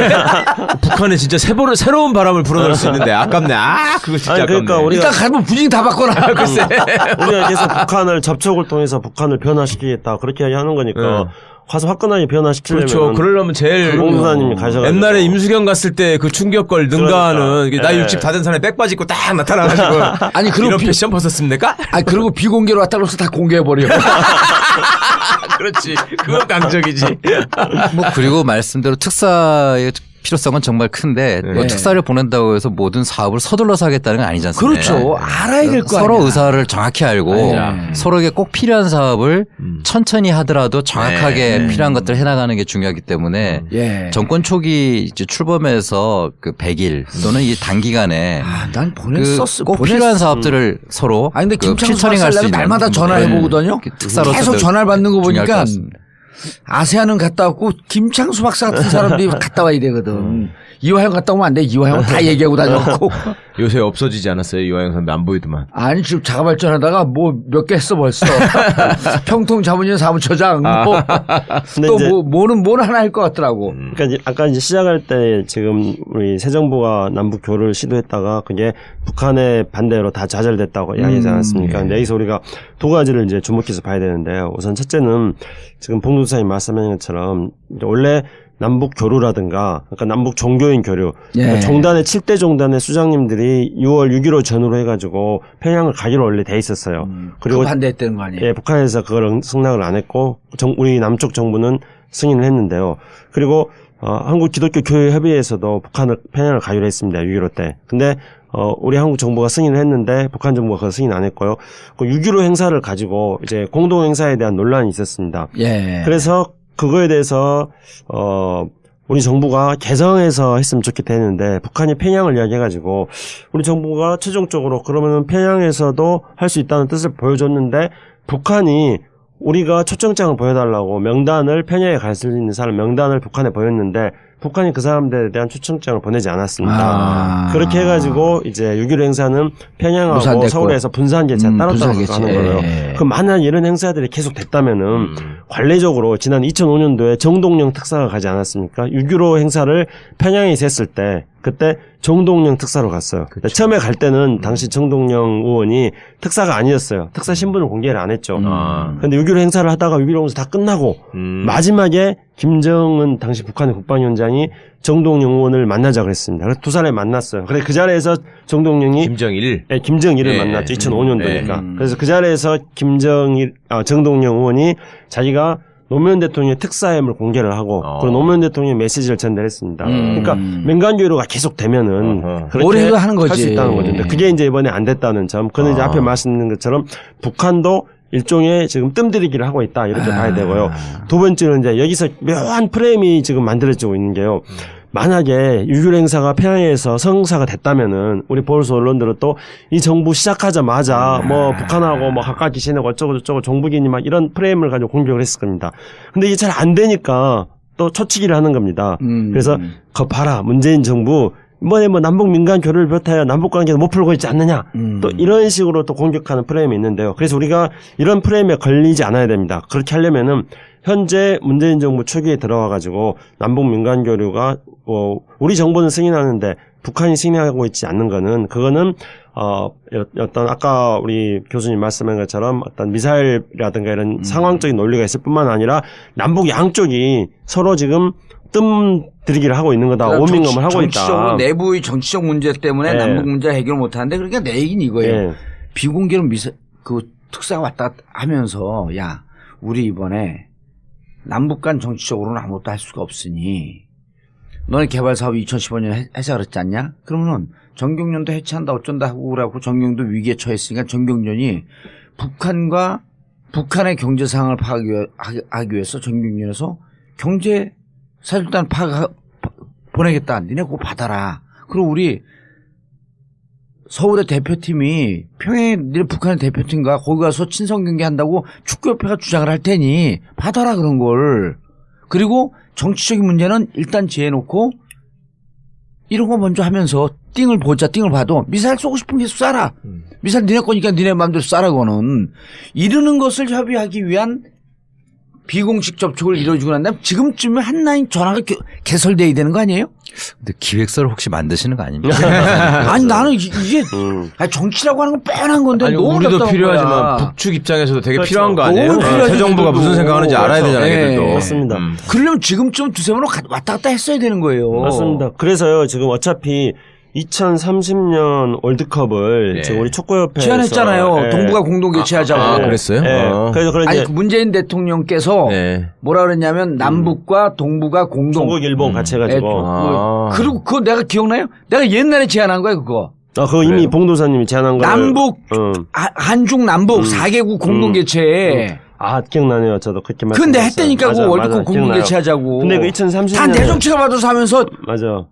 나 사면 복권 시켜면 거부할 거야. 나 사면 복권 안 한다고. 근데 2030년이거든요. 그러면 이제 우리가 2030년까지 북한이랑 일본, 중국이 월드컵 공동 개최를 한다는 건 목표를 해놓고, 근데 그걸 결정을 해야 되지 않습니까? 그러면 남북 사이에 이제 1월달에 평창 동계올림픽 열릴 때 북한 선수단이 참가하고, 그 다음에 또 뭔가 그 분위기 속에서 남북 사이에서 축구 교류도 하고, 그리고 또 뭐 동아시아 축구 대회에 북한도 참석해가지고 일본, 중국, 남한, 북한이 같이 축구 경기도 하고 이런 분위기를 만들어야지 2030년 동북아 공동 월드컵을 만드는데 어떤 좋은 환경이 될 게 아닙니까? 그러면은 이럴 때 북한하고 우리 이런 의도를 가지고 있다 하고 그다음에 이제 체육 교류 같은 경우는 사실 이런 국제적 제재라든가 또는 국내적인 상황 이런 것과 상관없이 스포츠 교류는 할 수 있는 거거든요. 그렇기 때문에 그런 타전을 끊임없이 저는 해 나가야 된다고 생각하고 할 거라고 봅니다.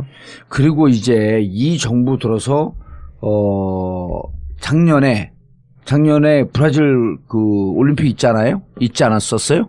네.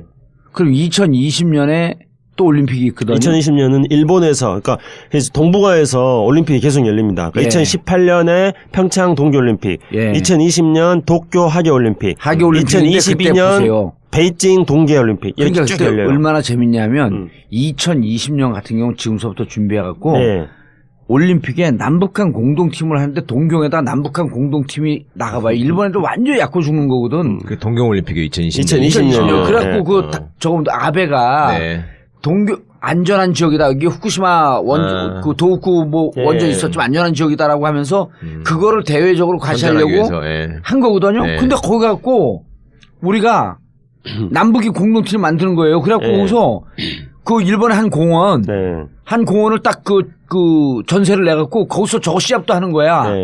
축구공 미사일 발사 대회. 그런데 축구공 쌓고 제일 멀리 올라가는. 이게 이제 되게 중요한 말씀인데요. 왜냐하면은 아베는 2020년 도쿄 올림픽을 통해 가지고 일본의 평화헌법을 개정을 해서 평화헌법 개정하려고 하는 거지. 그게 목표예요. 그래서 아베는 이제 자민당 자기 총재의 어떤 임기까지도 연장을 시켜가지고 2021년까지 지금 하려고 생각하고 있고. 근데 텄어요 이미.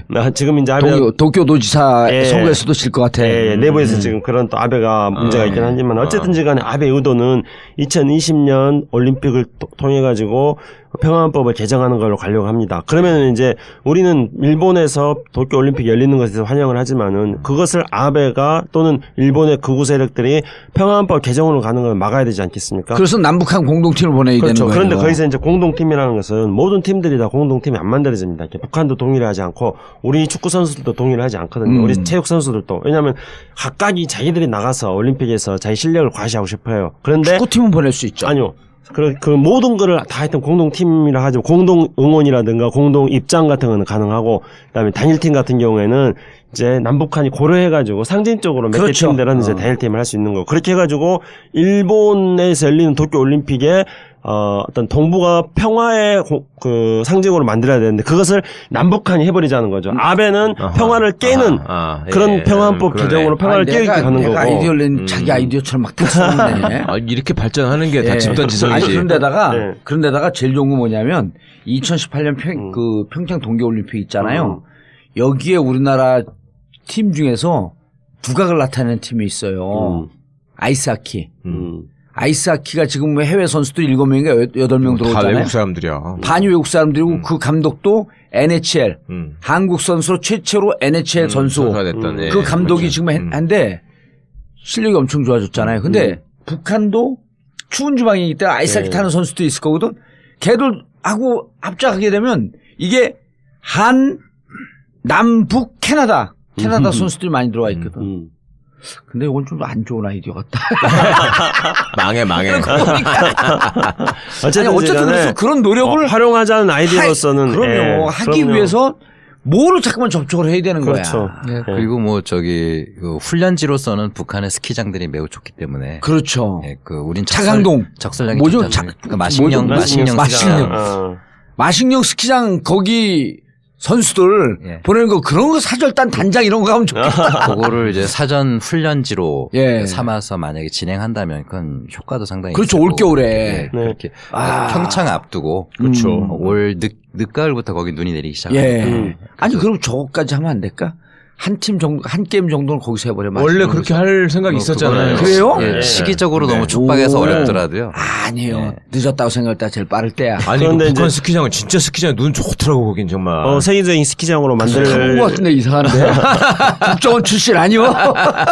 그런데 이제 우리가 마식령 스키장하고 평창 동계올림픽 이야기 나왔으니까 예. 제가 또 말씀드리면 6월 달에 지금 한미 정상회담이 있지 않습니까? 네. 그러면은 10월 4일이 아까 14선은 10주년이라고 말씀하셨잖아요. 예. 그리고 10월 4일이 추석입니다.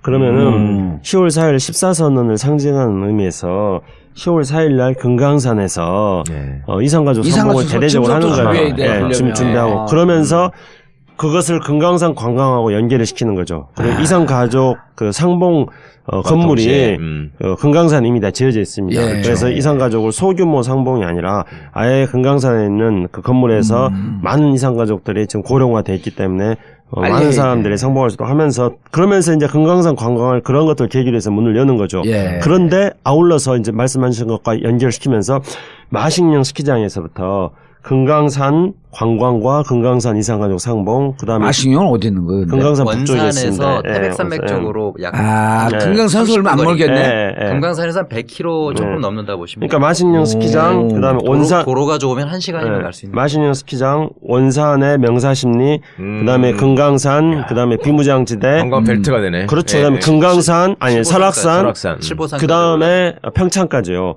그럼 이제 평창이 동계올림픽이 끝나고 나면은 평창 많은 체육 시설들이 유휴 시설이 될 수 우리 있습니다. 관광 이거 사업 우리가 따라할 거 아니 거기는 진짜 아니. 세계적인 관광지가 될 수 있어요. 당연하죠. 진짜 7보산부터 진짜 쭉 내려오면 그렇죠. 근데 진짜 제가 멋지잖아, 이번에 거기. 이제 아세안 특사로 가가지고 그 동남아시아 국가들하고 이야기해봤는데 그 사람들이 이렇게 말합니다.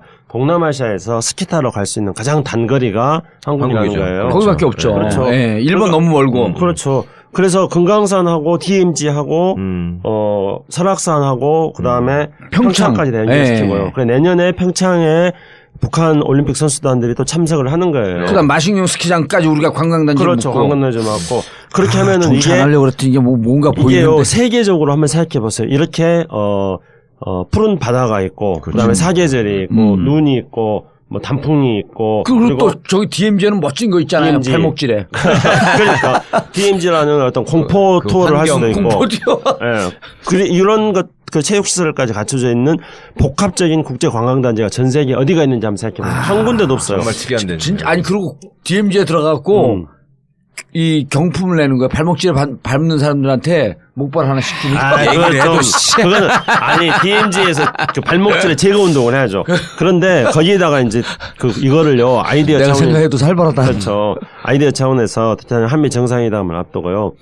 트럼프 대통령한테 이걸 제안하는 거예요. 네. 그래가지고 너도 투자해라. 네, 돈 그렇죠. 나눠줄게. 그리고 저기 DMZ에다가 트럼프 타워 하나, 네. 아니 뭐 금강산에다 트럼프 타워 하나 해가지고 또는 뭐 이방카하고 쿠시너가 요즘 좀 뭐 몰리던데. 걔네들 그 자식은 여자 좋아하니까 거기 러시아 여자도 갖다 데려다 놓는다고 하면 꾸쇼노. 그럼 너 러시아 애들이나 꾸쇼노. 근데 그 저기 새 정부 공약에 보면 재미있는 공약이 있는데 예.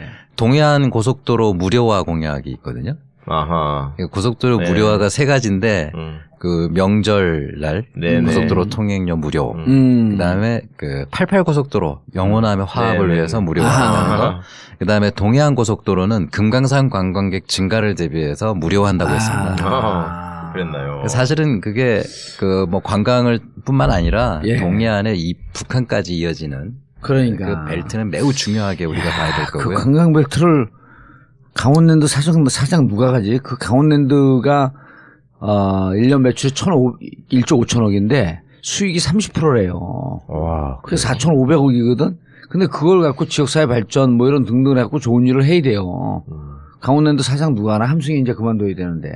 그거 함승이하고 같은 지역구에서 국회의원 된 사람이 해야지 뭐.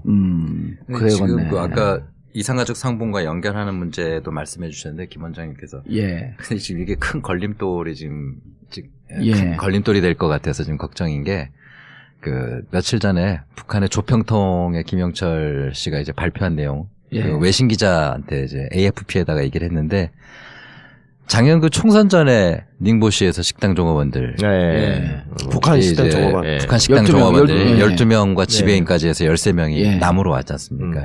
그 사람들 이제 북한은 지금 돌려보내네. 계속 그걸 납치라고 주장하고 있고 예.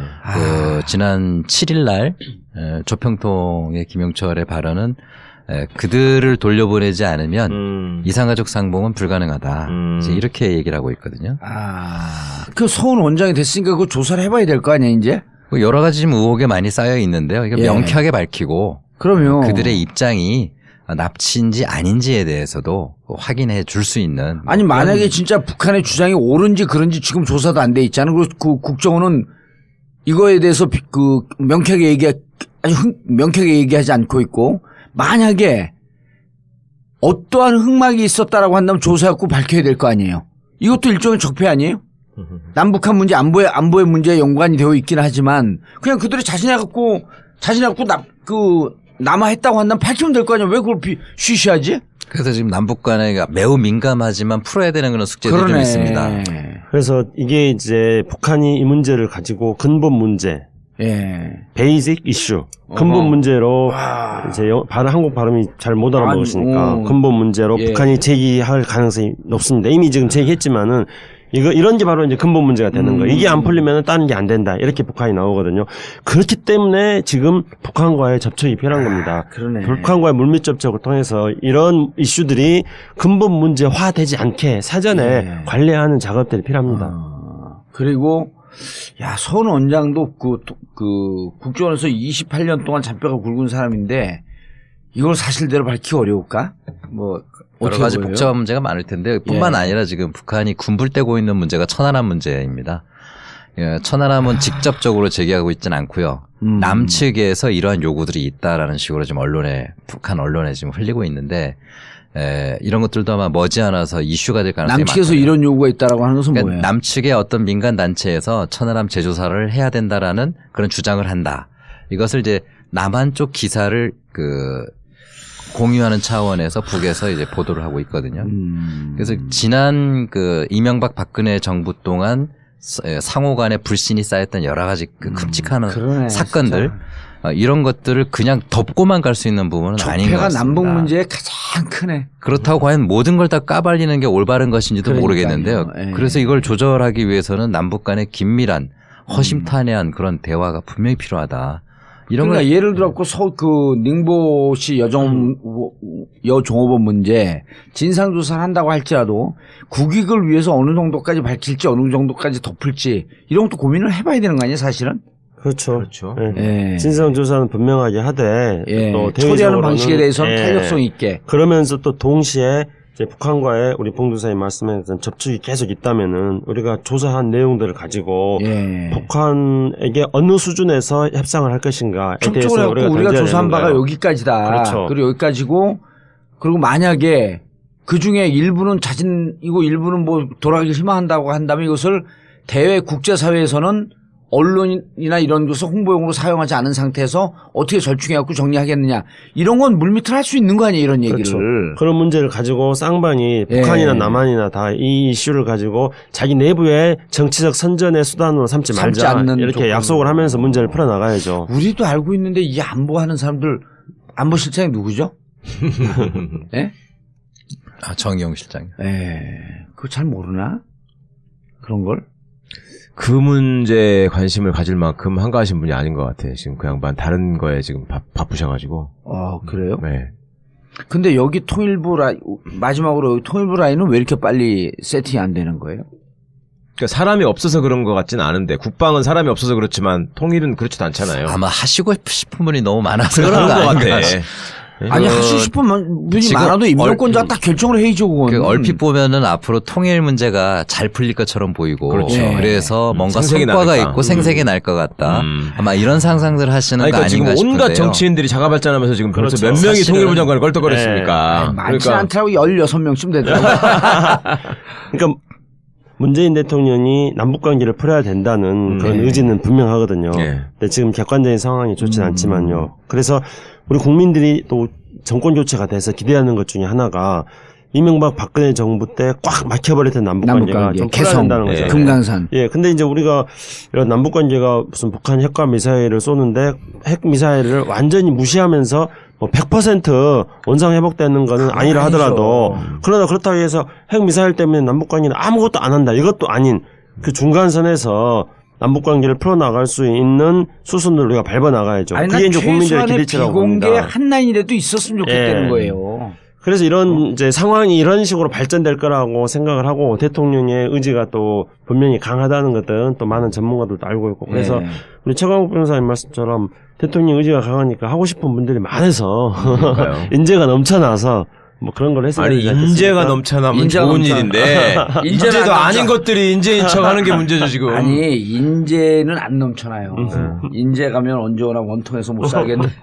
근데 실제로 자가발전하는 사람들이 너무 문제가 많다. 아유 진짜 너무 많아. 너무 그 많을 뿐만 아니라 그 사람들의 퀄리티나 이런 게 그렇죠. 이런 거예요. 진정성 있게 대통령을 도와서 남북 문제를 하고 진짜 이 대한민국의 경제적인 문제 여러 가지 문제를 풀 수 있는 단 하나의 블루오션이거든요. 이걸 어떻게 하겠다라고 하는 이런 것보다는 어떻게든 그냥 장관이라는 타이틀 하나 해갖고 그 다음에 대권 내가 할 수 있는지. 그러니까 대통령은 인사권자로서요. 큰 밑그림을 그리고 퍼즐 맞추기 식으로 한 사람 한 사람을 끼워서 맞춰가고 있는 거잖아요. 그런데 자가발전하는 사람들은 그런 큰 그림이라든가 이런 거 생각하지 않고 오로지 나만 어느 자리에 가야 된다 생각합니다. 그렇죠. 이거는 결국은 뭐가 되냐면은 인사권자의 인사권을 왜곡시키는 게 되는 거예요. 그렇기 때문에 자가발전하면 안 됩니다. 알겠습니다. 방금 말씀드렸지만 남북 관계는 대한민국 경제 그리고 대한민국의 앞날로 갈 수 있는 정말 최후의 블루오션입니다. 이 블루오션을 잘 개척할 수 있도록 문재인 정부가 남북 문제를 잘 풀 수 있도록 하는 마음에서 오늘은 오래간만에 다시 한번 오리엔테이션하는 심정으로 정리해봤습니다. 정봉재 전국구 마치겠습니다. 감사합니다. 감사합니다. 좋은 사람과 플라워 1566-3528 1566-3528 전국에 있는 1,500개 작은 영세 꽃집들이 전국구와 함께 뭉쳤습니다. 좋은 사람과 플라워 1566-3528 1566-3528 함께 손잡은 우리는 하나입니다.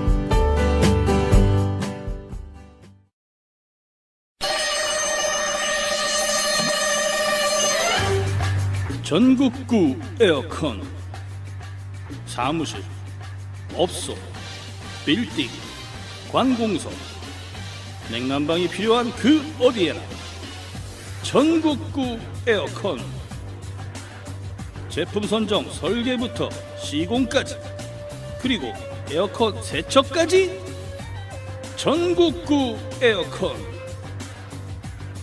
031-403-2331 031-403-2331 검색창에서 전국구 에어컨을 검색해주세요.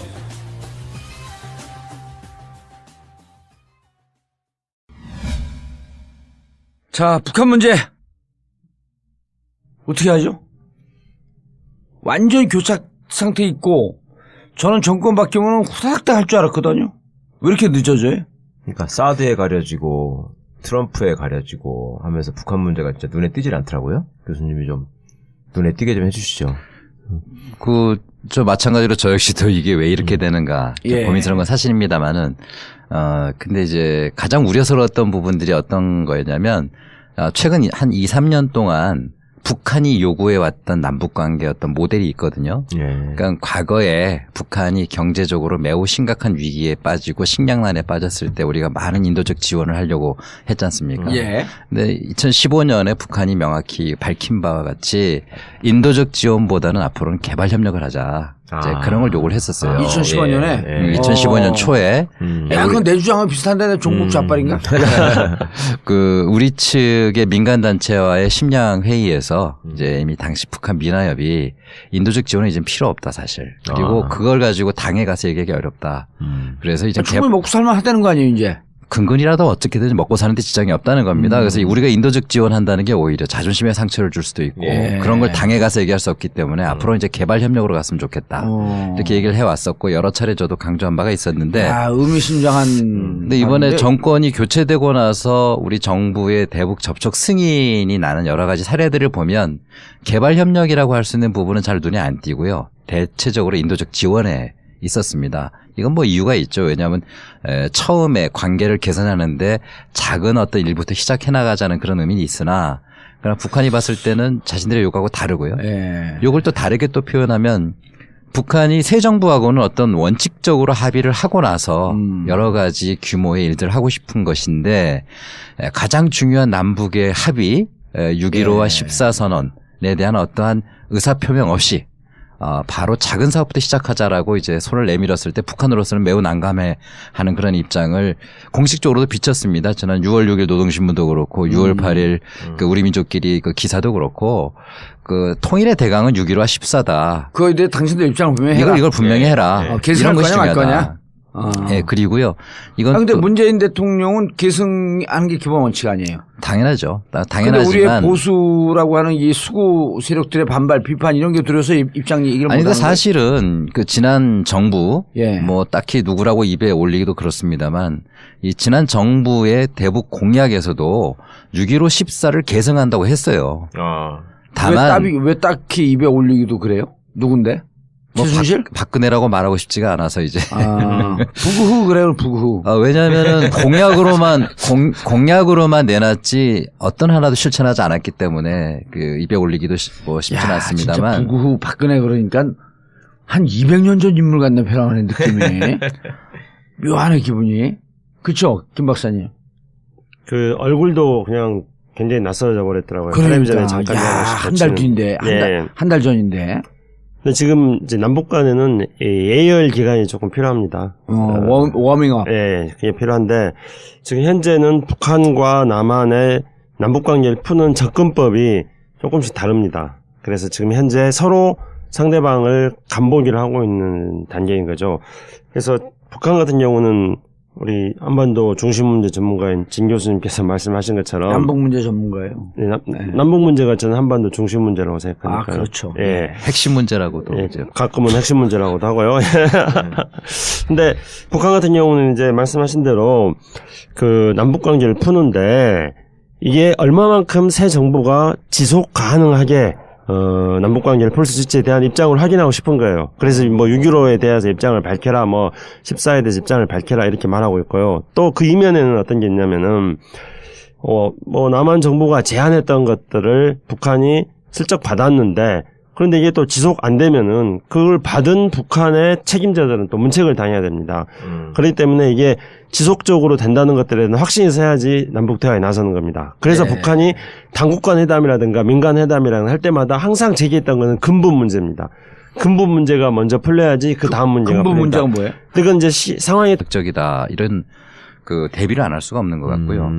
그리고 아까 우리 김창수 원장님 말씀 중에 조금 더 보완을 하면은 북한이 미국 본토를 겨냥하고 있고 태평양 사령부를 겨냥하고 있다라는 얘기는 현재는 그 화성 12형이 알라스카하고 하와이까지 날아갈 수 있다라는 거를 이제 밝히고 있습니다. 화성 12형이 언제 발사한 그게 거예요? 3.18 혁명 엔진을 달아서 5월 14일 날인가 아마 발사된 걸로 그렇게 대선 알고 이후에 있는데 발사됐던 대선 거예요. 이후에 맞아, 발사된 첫 건데 번째 대선 이후 첫 번째 갖고 그게 국가 바로 그 NSC 소집에서 김관진에게 직접 보고하라 그래라. 그렇죠, 그겁니다. 그게 이제 고도 가장 2,000km 넘게 올라갔다는 가장 큰 거죠. 엔진을 달고 그때 이때 그 사드 예. 4개 숨겨 있는 거 그래갖고 사드라고 했잖아. 그거 얘기도 안 했다 그런 거 아니야. 첫 번째 기회 때. 예. 그리고 또 흥미로운 게 북한이 미사일 실험을 안 할 데가 없는 게 이제 우리 김 원장님 지적대로 맞는데 재밌는 거는 김일성 생일 전후로는 안 합니다. 보통 김정일 생일 전에 뭔가를 하고 나서 김일성 생일 즉 2월 16일부터 4월 15일 전후로 이때는 그런 대규모 도발이 거의 없는. 그래서 4월 15일이 좀 지나야지만 보통 근데 생일 전에 2월 16일 전에 보통 2월 16일 전에 그다음 4월 15일 며칠 전에 이럴 때 하는 게 통상적인 예 아니었었어요. 그러니까 4월 15일 전에도 할 거다라고 말들은 많았는데 결국 안 했잖아요. 4월 달에는 거의 큰 행사를 하지 않고요. 그러니까 주로 김일성 태양절 행사에 집중을 하기 때문에 다른 데 집중을 할 여력이 별로 없는 걸로 그렇게 보여집니다. 그래서 이번에 3.18 그 엔진 실험 이후에 무려 5월 14일까지 2달 가까이 실험을 안 했어요. 예. 이거 뭐 마치 우리 대통령 선거를 기다린 거라고 보긴 어렵고요. 그러니까 이건 김일성 생일을 전후해서는 그 북한의 군부라든가 로켓 전략 사령부도 이 사람들도 쉬어야 될 거 아닌가 이런 생각이 좀 드는데요. 그러니까 그런 시기를 약 2달을 보내고 나서 5월 14일부터 이어서 실험을 했습니다. 근데 최근에 미사일 실험하는 빈도를 보면 거의 매주 주말마다 지금 하고 있어서 과거의 빈도에 비해서는 상당히 좀 높은 거 아닌가 이런 생각이 드는 것이 좀 가속화하는 것 같아요. 뭔가 가열차게. 그래서 마치 빨리 하고 나서 쉬려고 하는 건가 뭐 이런 예측도 들거든요. 그렇게 보일 수도 있지만 지금 기술이 거의 완벽 단계에서 마지막 실험 단계로 간 거 아니에요? 뭐 그런 생각도 많이 들고요. 왜 이런 말씀을 드리냐면 이제 6.15와 14를 북한이 무엇보다도 지금 강조하고 있는데 네. 14 10주년하고 74 45주년 특히 이제 올 신년사에서부터 얘기했단 말이에요.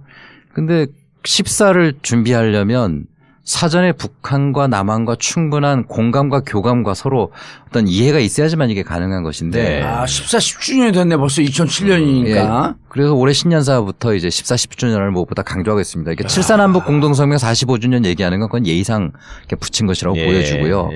그래서 14선언을 제대로 기념하려면 사전에 남한하고 어떤 여러 가지 그 공감이 있어야 될 텐데 그렇다면은 미사일 실험을 계속하면서 그런 일을 치러나간다는 건 어렵다고 보여지고 조만간에 그 기술 개발된 미사일들을 다 실험을 해놓고 어느 정도 그 휴지기에 들어갈 가능성도 있지 않겠는가 그런 전망도 좀 해볼 수 있을 것 만들어 놓고 같습니다. 먼저 쏴놓고 다 발사 실험해놓고. 그러면 좀 빨리 좀 쏴야 되지 않을까.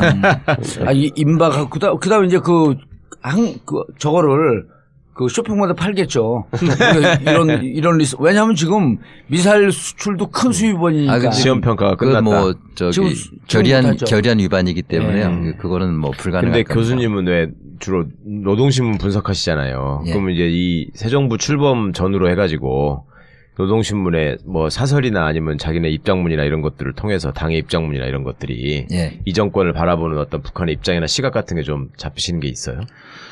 보통 그 새 정부가 출범하면요. 과거 뭐 박근혜, 이명박 그전 정부도 보면 북한이 상당 기간은 좀 그 조용히 입담하고 기다리는 편입니다. 관찰을 하는 거구나. 관찰하고 원칙과 어떤 입장이 발표되기 전까지는 보통 몇 달은 좀 기다리거든요. 허니문 기간을 주는군요. 허니문 기간이 사실 있습니다. 그래서 보통 입장이 나올 때가 언제냐면은 우리나라 통일부에서 첫 청와대 업무 보고를 하거나 아니면 우리 군부에서 매우 도발적인 발언이 나타나거나 그랬을 때 이제 반응이 나오게 되거든요. 근데 현재 지금 문정부는 통일부 수장이 아직 없고요. 그 통일부 업무 보고가 사실상 아직 이루어지지 않는 상황이고 그래서 다만 그래서 상당히 좀 조용한 편이라고 할 수 있는데 그러나 북한의 미사일 실험에 대한 우리 정부의 어떤 강경한 입장, 단호한 입장, 이런 것들이 있기 때문에 당의 방침이라기보다는 국가기관인 조평통, 그다음에 조평통에서는 사실은 거기에 대한 구체적인 얘기보다는 이제 좀 사이드적인 이야기를 좀 하고 있고요. 개인의 논평이나 개인의 컬럼을 가지고 비판적인 이야기들을 하고 있습니다. 이제 개인 수준에서 현재는 시작했고 지금은 아직 낮은 수준이라서 일부 좀 비판이 좀 존재하고 국방장관 후보자가 북괴라고 계속 하겠다라고 하니까 또 한마디 나와야 되는 거 아니에요? 나올 거예요. 틀림없이. 그렇겠죠. 그리고 이제 문재인 정부 출범했을 때는 다른 정부 출범했을 때보다도 북한의 입장에서 볼 때는 남한의 일종의 그 어떤 피플 파워, 촛불혁명에서 된 거해 가지고 새 정부가 과거에 우리가 말했던 뭐 적폐청산 이런 거에 대한 기대감이 좀 있었나 봅니다. 그래가지고 그 부분에 대해서는 조금 다른 정부 출범할 때보다도 조금 더 많은 기사를 쓰긴 썼는데요. 다른 한편으로는 또 그게 자기 내부적으로 또 부담이 될 수도 있는 거죠. 그러니까 그 시민혁명, 뭐 피플 파워 이런 것에서 정권이 교체됐다는 것들을 너무 또 많이 강조를.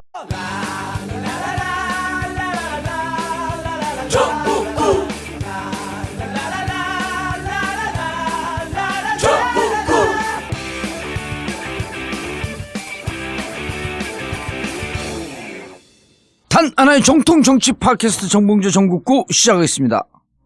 자, 오늘 함께 하실 분 포털 안녕하세요. 최강욱입니다. 예, 문재인 정부의 막후 실세로 끌려온데 모두가 태클 걸고 있죠. 자, 그리고 오늘 모처럼 남북 문제 어떻게 풀려야 되나 하는 것을 말씀하기 위해서 우리 김창수 박사님께서 누추한 곳을 왕림하셨습니다. 예, 한반도 핵심 문제 전문가를 지원해주기 위해서 오늘 한반도 주변 문제 전문가라고 봉도사님한테 듣고 있는 김창수입니다. 예. 아, 이번에 한 차관쯤 갈 것 같은데 내가 맨날 여기서 그냥 행정관 때 음주운전을 날라갔어요. 그래서 그거 다. 진짜 미안하더라. 아니, 안 그랬으면 몰랐을 텐데. 근데 청문회 가서 차관은 괜찮은데. 그죠? 자, 그리고 멀리 김해에서 오셨습니다.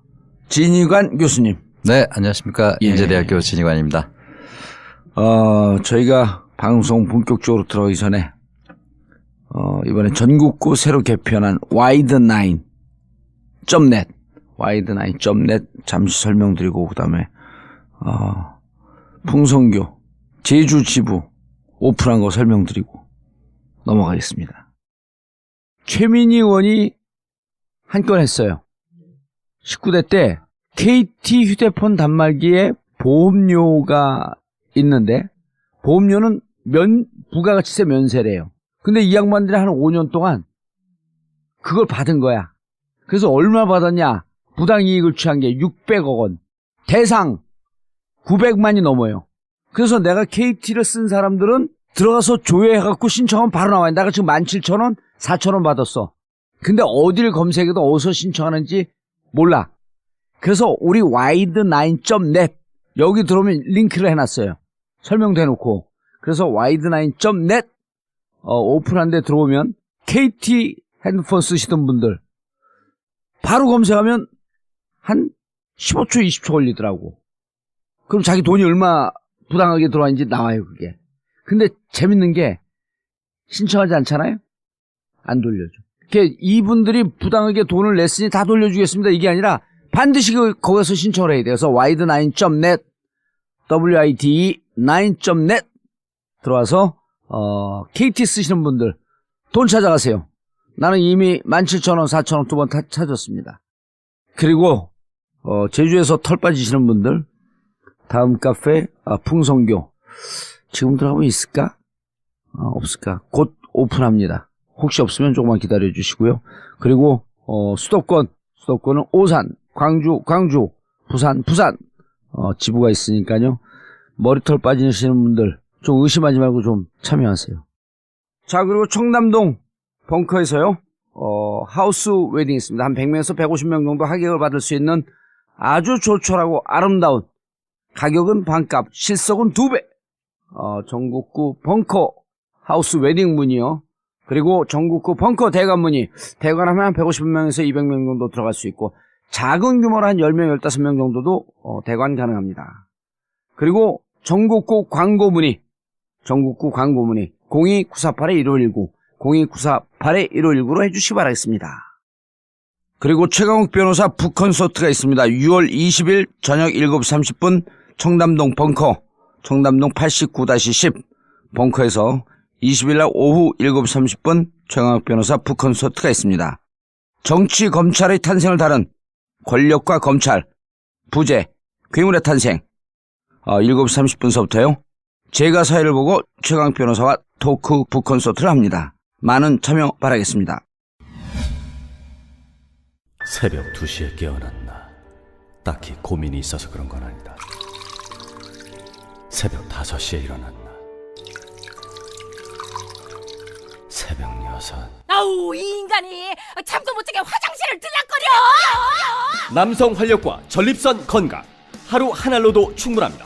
소팔메토, 옥타코사놀, 아연, 비타민 A, D, E까지 하루 영양 기준치 100%를 꽉 채운 메가셀 남자의 활력. 지금 바로 인터넷 검색창에 메가셀 남자의 활력을 검색해보세요. 새벽 2시에 깨어났나. 딱히 고민이 있어서 그런 건 아니다. 새벽 5시에 일어났나. 새벽 6. 아우, 이 인간이 잠도 못 자게 화장실을 들락거려. 남성 활력과 전립선 건강 하루 한 알로도 충분합니다.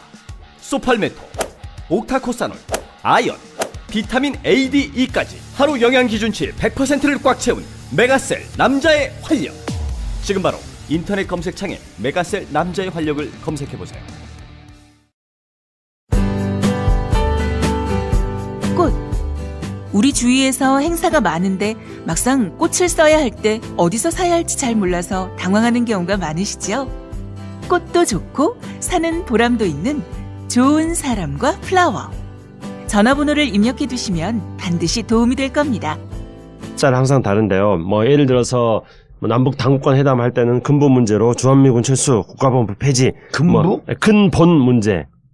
근본 문제. 발음 안 되나? 북한 용어입니다. 이거는 근본 문제. 근본 문제. 네, 북한이 그렇게 말을 해요. 근데 이제 그 경우에 따라서 항상 다른 거죠. 예. 그래서 이렇게 근본 문제를 먼저 풀어야 된다고 북한이 제안하는 거는 나 봐 근부라고 썼어 근부. 근부가 뭐지?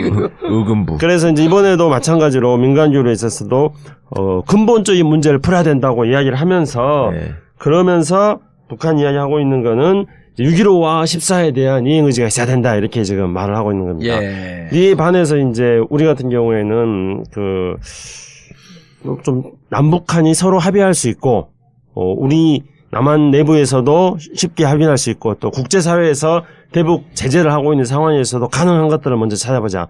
그렇게 해가지고 우리가 민간단체들이 지금 제안했던 것들을 정부가 승인한 거죠. 예를 들면은 말라리아 공동 방역 문제라든가 종교인 평양 방문 문제라든가 남북 공동 종교 행사 문제라든가 유교 행사 문제라든가 이런 것들에 대해서 민간단체가 정부의 북한 접촉 승인을 하니까 우리 정부가 그걸 다 승인해줬던 겁니다. 그런데 우리 정부는 이제 이렇게 민간 차원에서 문재인 정부 들어왔어요? 다 승인해줬죠. 오. 그래서 민간 차원 이런 접촉을 통해서 접촉 인면을 확대해 나가자. 이게 이제 남한 정부의 생각인 거죠. 예. 근데 뜻밖의 북한이 이걸 다 거절했어요. 그러니까 실제로 우리 국민들 정말 지난 30일 동안 그런 일이 일어났던 네. 거예요? 왜 굉장히 신문 기사도 안 났지? 기사를 안 보셨던 것 같습니다. 났어요? 기사가 좀 신문 기사도 났는데요. 봤어요? 못 봤는데요, 저는. 근데 지금 그 통일부 쪽의 수장이라든가 핵심 어떤 파워 엘리트가 결정이 안 된 상태이긴 합니다만, 예. 어쨌든 새 정부 들어서 그 통일부에서 한 15개 정도 사업이 승인이 됐거든요. 통일부 차관은 네. 지금 있잖아요. 네, 그렇습니다. 장관도 아직 있죠. 새로 바꾸질 그렇죠. 않았을 뿐이지. 네, 맞아. 옛날 박근혜 때 홍영표가 장관 하고 있는 거죠. 있잖아요. 예. 근데 네. 지금 환경적으로 좀 어려운 측면이 또 있습니다. 그러니까 내용적으로는 지금 우리 김창수 원장님 말씀대로 그런 그 한계가 있는데 환경이 뭐냐면 지금 북한이 계속 그 도발적 행동 미사일 실험을 하고 있지 않습니까? 그러니까요. 왜 계속 쏴? 그 그래서 지금 저 새 정부 출범 이후에 벌써 그 6차례인가요? 이렇게 뭐 미사일 실험을 했는데 아주 그냥 다종다양한 미사일을 실험하고 있고 거기에 대해서 그 유엔에서 결의안이 최근에 통과가 됐지 않습니까? 그게 6월 2일입니다. 네. 그 23565 그 새로운 결의안이 통과됐어요. 사실은 내용을 보면은 매우 졸속으로 만든 것 같은 느낌이 들긴 해요. 왜냐하면 과거 작년의 결의안 같은 경우에 무려 한 40페이지씩 이렇게 되는 결의안인데 예. 이번에 결의안 2페이지밖에 안 되고 이제 부록까지 합쳐야 뭐 너댓 페이지 정도밖에 되지 않기 이유가 때문에 있죠. 이게 작년처럼 40페이지로 이렇게 길면 트럼프가 못 읽으니까 두 페이지를 간단하게 해야지 읽지. 그래서 아마 이번 결의안은 그 북한의 중장거리 로켓 개발 가능성에 대한 어떤 미국의 어떤 경계심 이런 것들이 주요하게 작용하다 보니까 ICBM이죠. 그 중국이나 러시아가 반대하지 않을 만한 내용만 담은 뭐 그런 어떤 소규모의 그런 결의안이다 이렇게 볼 수가 있는데요. 우리 정부가 여기에 대해서 지지 입장을 표명했지 않습니까? 그게 너무나 당연한 것이라고 볼 수 있고요. 그런데 그 바로 결의안이 통과된 6월 2일 즈음에 북한의 입장이 좀 바뀌었습니다. 그러니까 그 이전에는 우리 민간단체에게 뭐 초청장도 보내고 그랬습니다만 예. 6월 2일이 지나면서 북한의 입장이 급선회하고 우리의 어떤 대북 그 접촉에 대해서 어떤 반대 입장을 보인 것으로 그렇게 보여집니다. 그래서 지금은 뭐 서로 기싸움도 기싸움입니다만 환경적으로 북한의 미사일 실험이 이어지는 이런 패턴 속에서는 그런 사소한 어떤 사업들 전개 나가는데 죄송합니다. 사소하다고 표현해서 그러니까 작은 사업들을 전개 나가는데 매우 어려운 그런 측면들이 있는 것 같습니다. 사소한 거나 작은 거나 도찐 거지. 그러니까 일단 자꾸 미사일을 쏴대는 거는 뭐라고 보세요? 미국한테 근데 계속 나를 쳐다봐달라고 하는 거예요? 최종건 교수인가요? 그 연대 네. 지금 국정기획자문위원 들어가 있죠. 네. 그분이 통일 문제나 이런 남북 문제 좀 관장하나요? 최종근 교수는 연대 교수인데 예. 이제 동북안보 전문가고 예. 국정자문기획위원회에 들어가 있는 분은 또 미국 문제 전문하는 김준현 교수님. 예. 네, 아니 두 분 다 들어가 있지 않나요? 아니, 최종훈 교수는 안 들어가 있어요. 근데 최종훈 교수가 왜 그 문재인 대통령의 통일 문제를 총괄한다고 중앙일보 인터뷰 기사 나왔던데. 아, 예, 그렇죠. 예. 그러니까 문정인 특보께서 이제 총회하는 제자가 제자인가 맞나요? 제자죠. 예, 석사 논문 지도한. 그런데 예. 이제 그 기사를 봤더니 뭐라 그랬냐면 한라인이 없어서 미사일 발사가 기술적 단계를 실험하는 건지 진짜 무력 시위를 통해서 뭔가 정치적 메시지를 주고 있는 건지 아무것도 알 수가 없다는 거예요. 네. 그럼 잘 모르겠으면 진영환 교수한테 와서 물어보든지.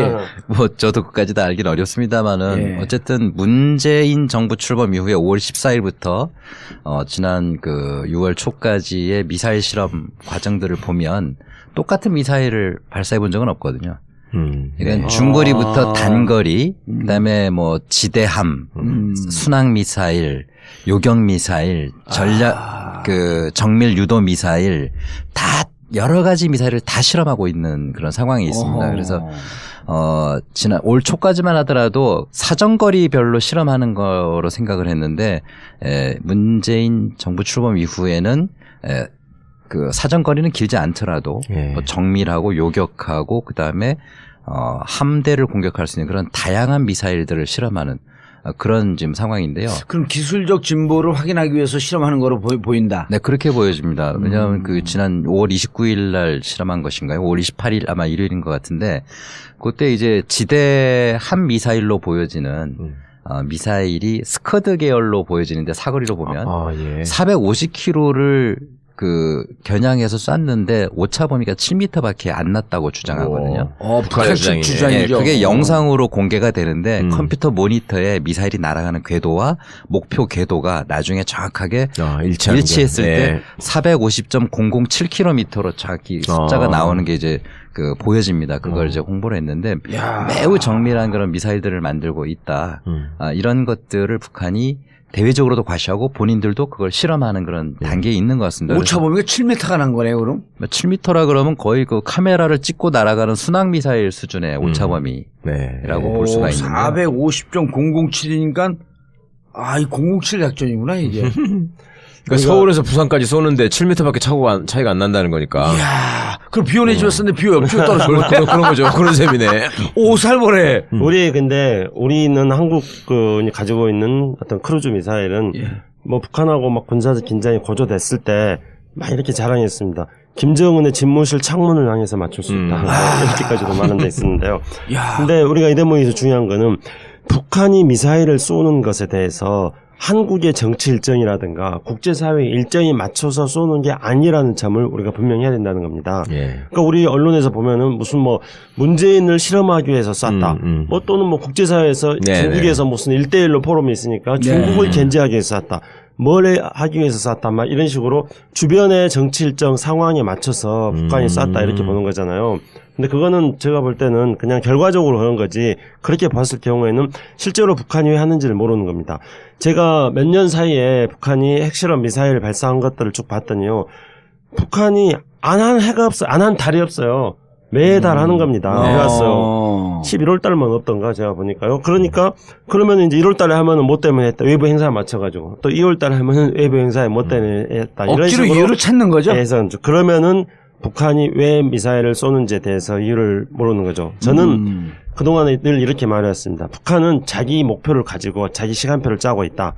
그리고 북한의 목표는 궁극적으로는 대륙간 탄도미사일 ICBM을 개발해서 ICBM을 가지고 미국 본토에 도달하는 그런 미사일을 가지고 미국을 겨냥해서 미국과 협상을 해서 얻어내겠다는 게 이게 북한의 궁극적인 목표이다. 그리고 이걸 향해 나가는데 자기 시간표가 있다. 그리고 그 시간표에 맞춰서 미사일 실험을 하는 거라는 거고요. 그 ICBM을 개발하는데 가장 중요한 거는 첫 번째로는 엔진을 그렇게 만 킬로미터를 날아갈 수 있는 엔진을 확보하는 것. 그 다음에 두 번째로는 대기권 밖으로 날아갔다가 이게 대기권 안으로 다시 들어오는 그런 기술을 확보하는 건데요. 지금까지 북한이 우리 진희견 교수님 말씀하신 것대로 다종한 미사일을 지금 발사했습니다. 근데 거기에서 이제 공통적으로 나타나는 것은 엔진 실험을 계속하고 있다는 것, 새로운 엔진 성능 개량을 계속하고 있다는 것. 3월에 막 이렇게 그 기술자들 얻고 뛴 게 3.18. 3월 18일. 3.18 혁명이라고 불렀던. 예. 그리고 이제 또 한 가지는 대기권 재진입 실험을 또 계속하고 있다는 겁니다. 그런데 이제 최근에 재밌는 거는 얼마 전에도 서울을 방문했던 미국 미사일 방어청 청장이 있습니다. 이 사람이 북한은 이미 ICBM이 미국 본토에 도달할 수 있다 이렇게 말했습니다. 그리고 북한 언론도 자신들의 미사일은 이미 미국 본토에 도달할 수 있다 이렇게 말했습니다. 예. 근데 저는 미국의 미사일 방어청장 이야기는 조심하자는 그런 차원에서 과장된 거고 북한의 이야기는 뻥치기 위해서 과장된 거고 그래서 쌍방이 다 과장된 측면이 있다고 생각합니다. 하지만 북한의 미사일은 그렇게 기술이 계속 지금 개량되고 계속 있다. 진보하고 있다. 예. 대륙간 탄도미사일을 향해서 나아가고 있다. 이게 이제 제일 중요한 문제로 봅니다. 그리고 이제 마지막 그러면은 완성 단계를 대륙간 탄도 미사일의 완성. 예. 그죠? 그 다음에 대륙간 탄도 미사일에 소형 핵탄두를 장착하는 것. 네. 그리고 이제 거기에 기본 목적이고 그 다음에 이제 거기에 부차적인 것들은 진인관 교수님 말씀하신 것처럼 지금 다종화를 하고 있습니다. 그래서 뭐 다양한 형태의 이제 북한 스스로도 그렇게 말을 합니다. 미사일들을 만드는데 그게 이제 거리로 본다면은 일단은 남한용, 일본용, 그다음에 태평양에 있는 미군 기지용, 그다음에 미 본토까지 가는 용도 이렇게 거리별로는 이런 다양한 사정거리를 가지는 미사일을 개발하고 있습니다. 그다음에 또 그 아까 말씀드렸듯이 진희관 교수님 말씀하셨죠. 크루즈 미사일을 지금 얼마 전에 실험을 했습니다. 근데 크루즈 미사일은 용도별로 또 다종화 미사일 중에 하나입니다. 그러니까 용도라는 거는 미국의 항공모함이 자꾸 동해에서 실험을 하니까 그런 항공모함을 겨냥하는 그런 크루즈 미사일도 지금 만들고 있고요. 아무튼 간에 현재 그런 어떤 ICBM을 목적으로 하면서 북한이 자기들이 생각하고 있는 자신들의 위협을 극복하려는 차원에서 다종화된 그런 미사일을 지금 만들고 있고 이게 지금 명백하게 현재 한반도 정세를 긴장시키고 있는 요인이 되는 것은 분명합니다. 엊그제 그 순항 미사일도 그렇습니다만 더 위력적이었던 건 아까 말씀드린 정밀유도 미사일 450.007km를 날아갔다는 그 정밀유도 미사일 같은 경우에는 해상에 있는 항공모함을 정밀하게 요격할 수 있는 그것도 그러네. 부산항 한반도 주변에 들어온 미국의 그러네요. 항모가 타겟이 될 수 있다는 점에서 상당히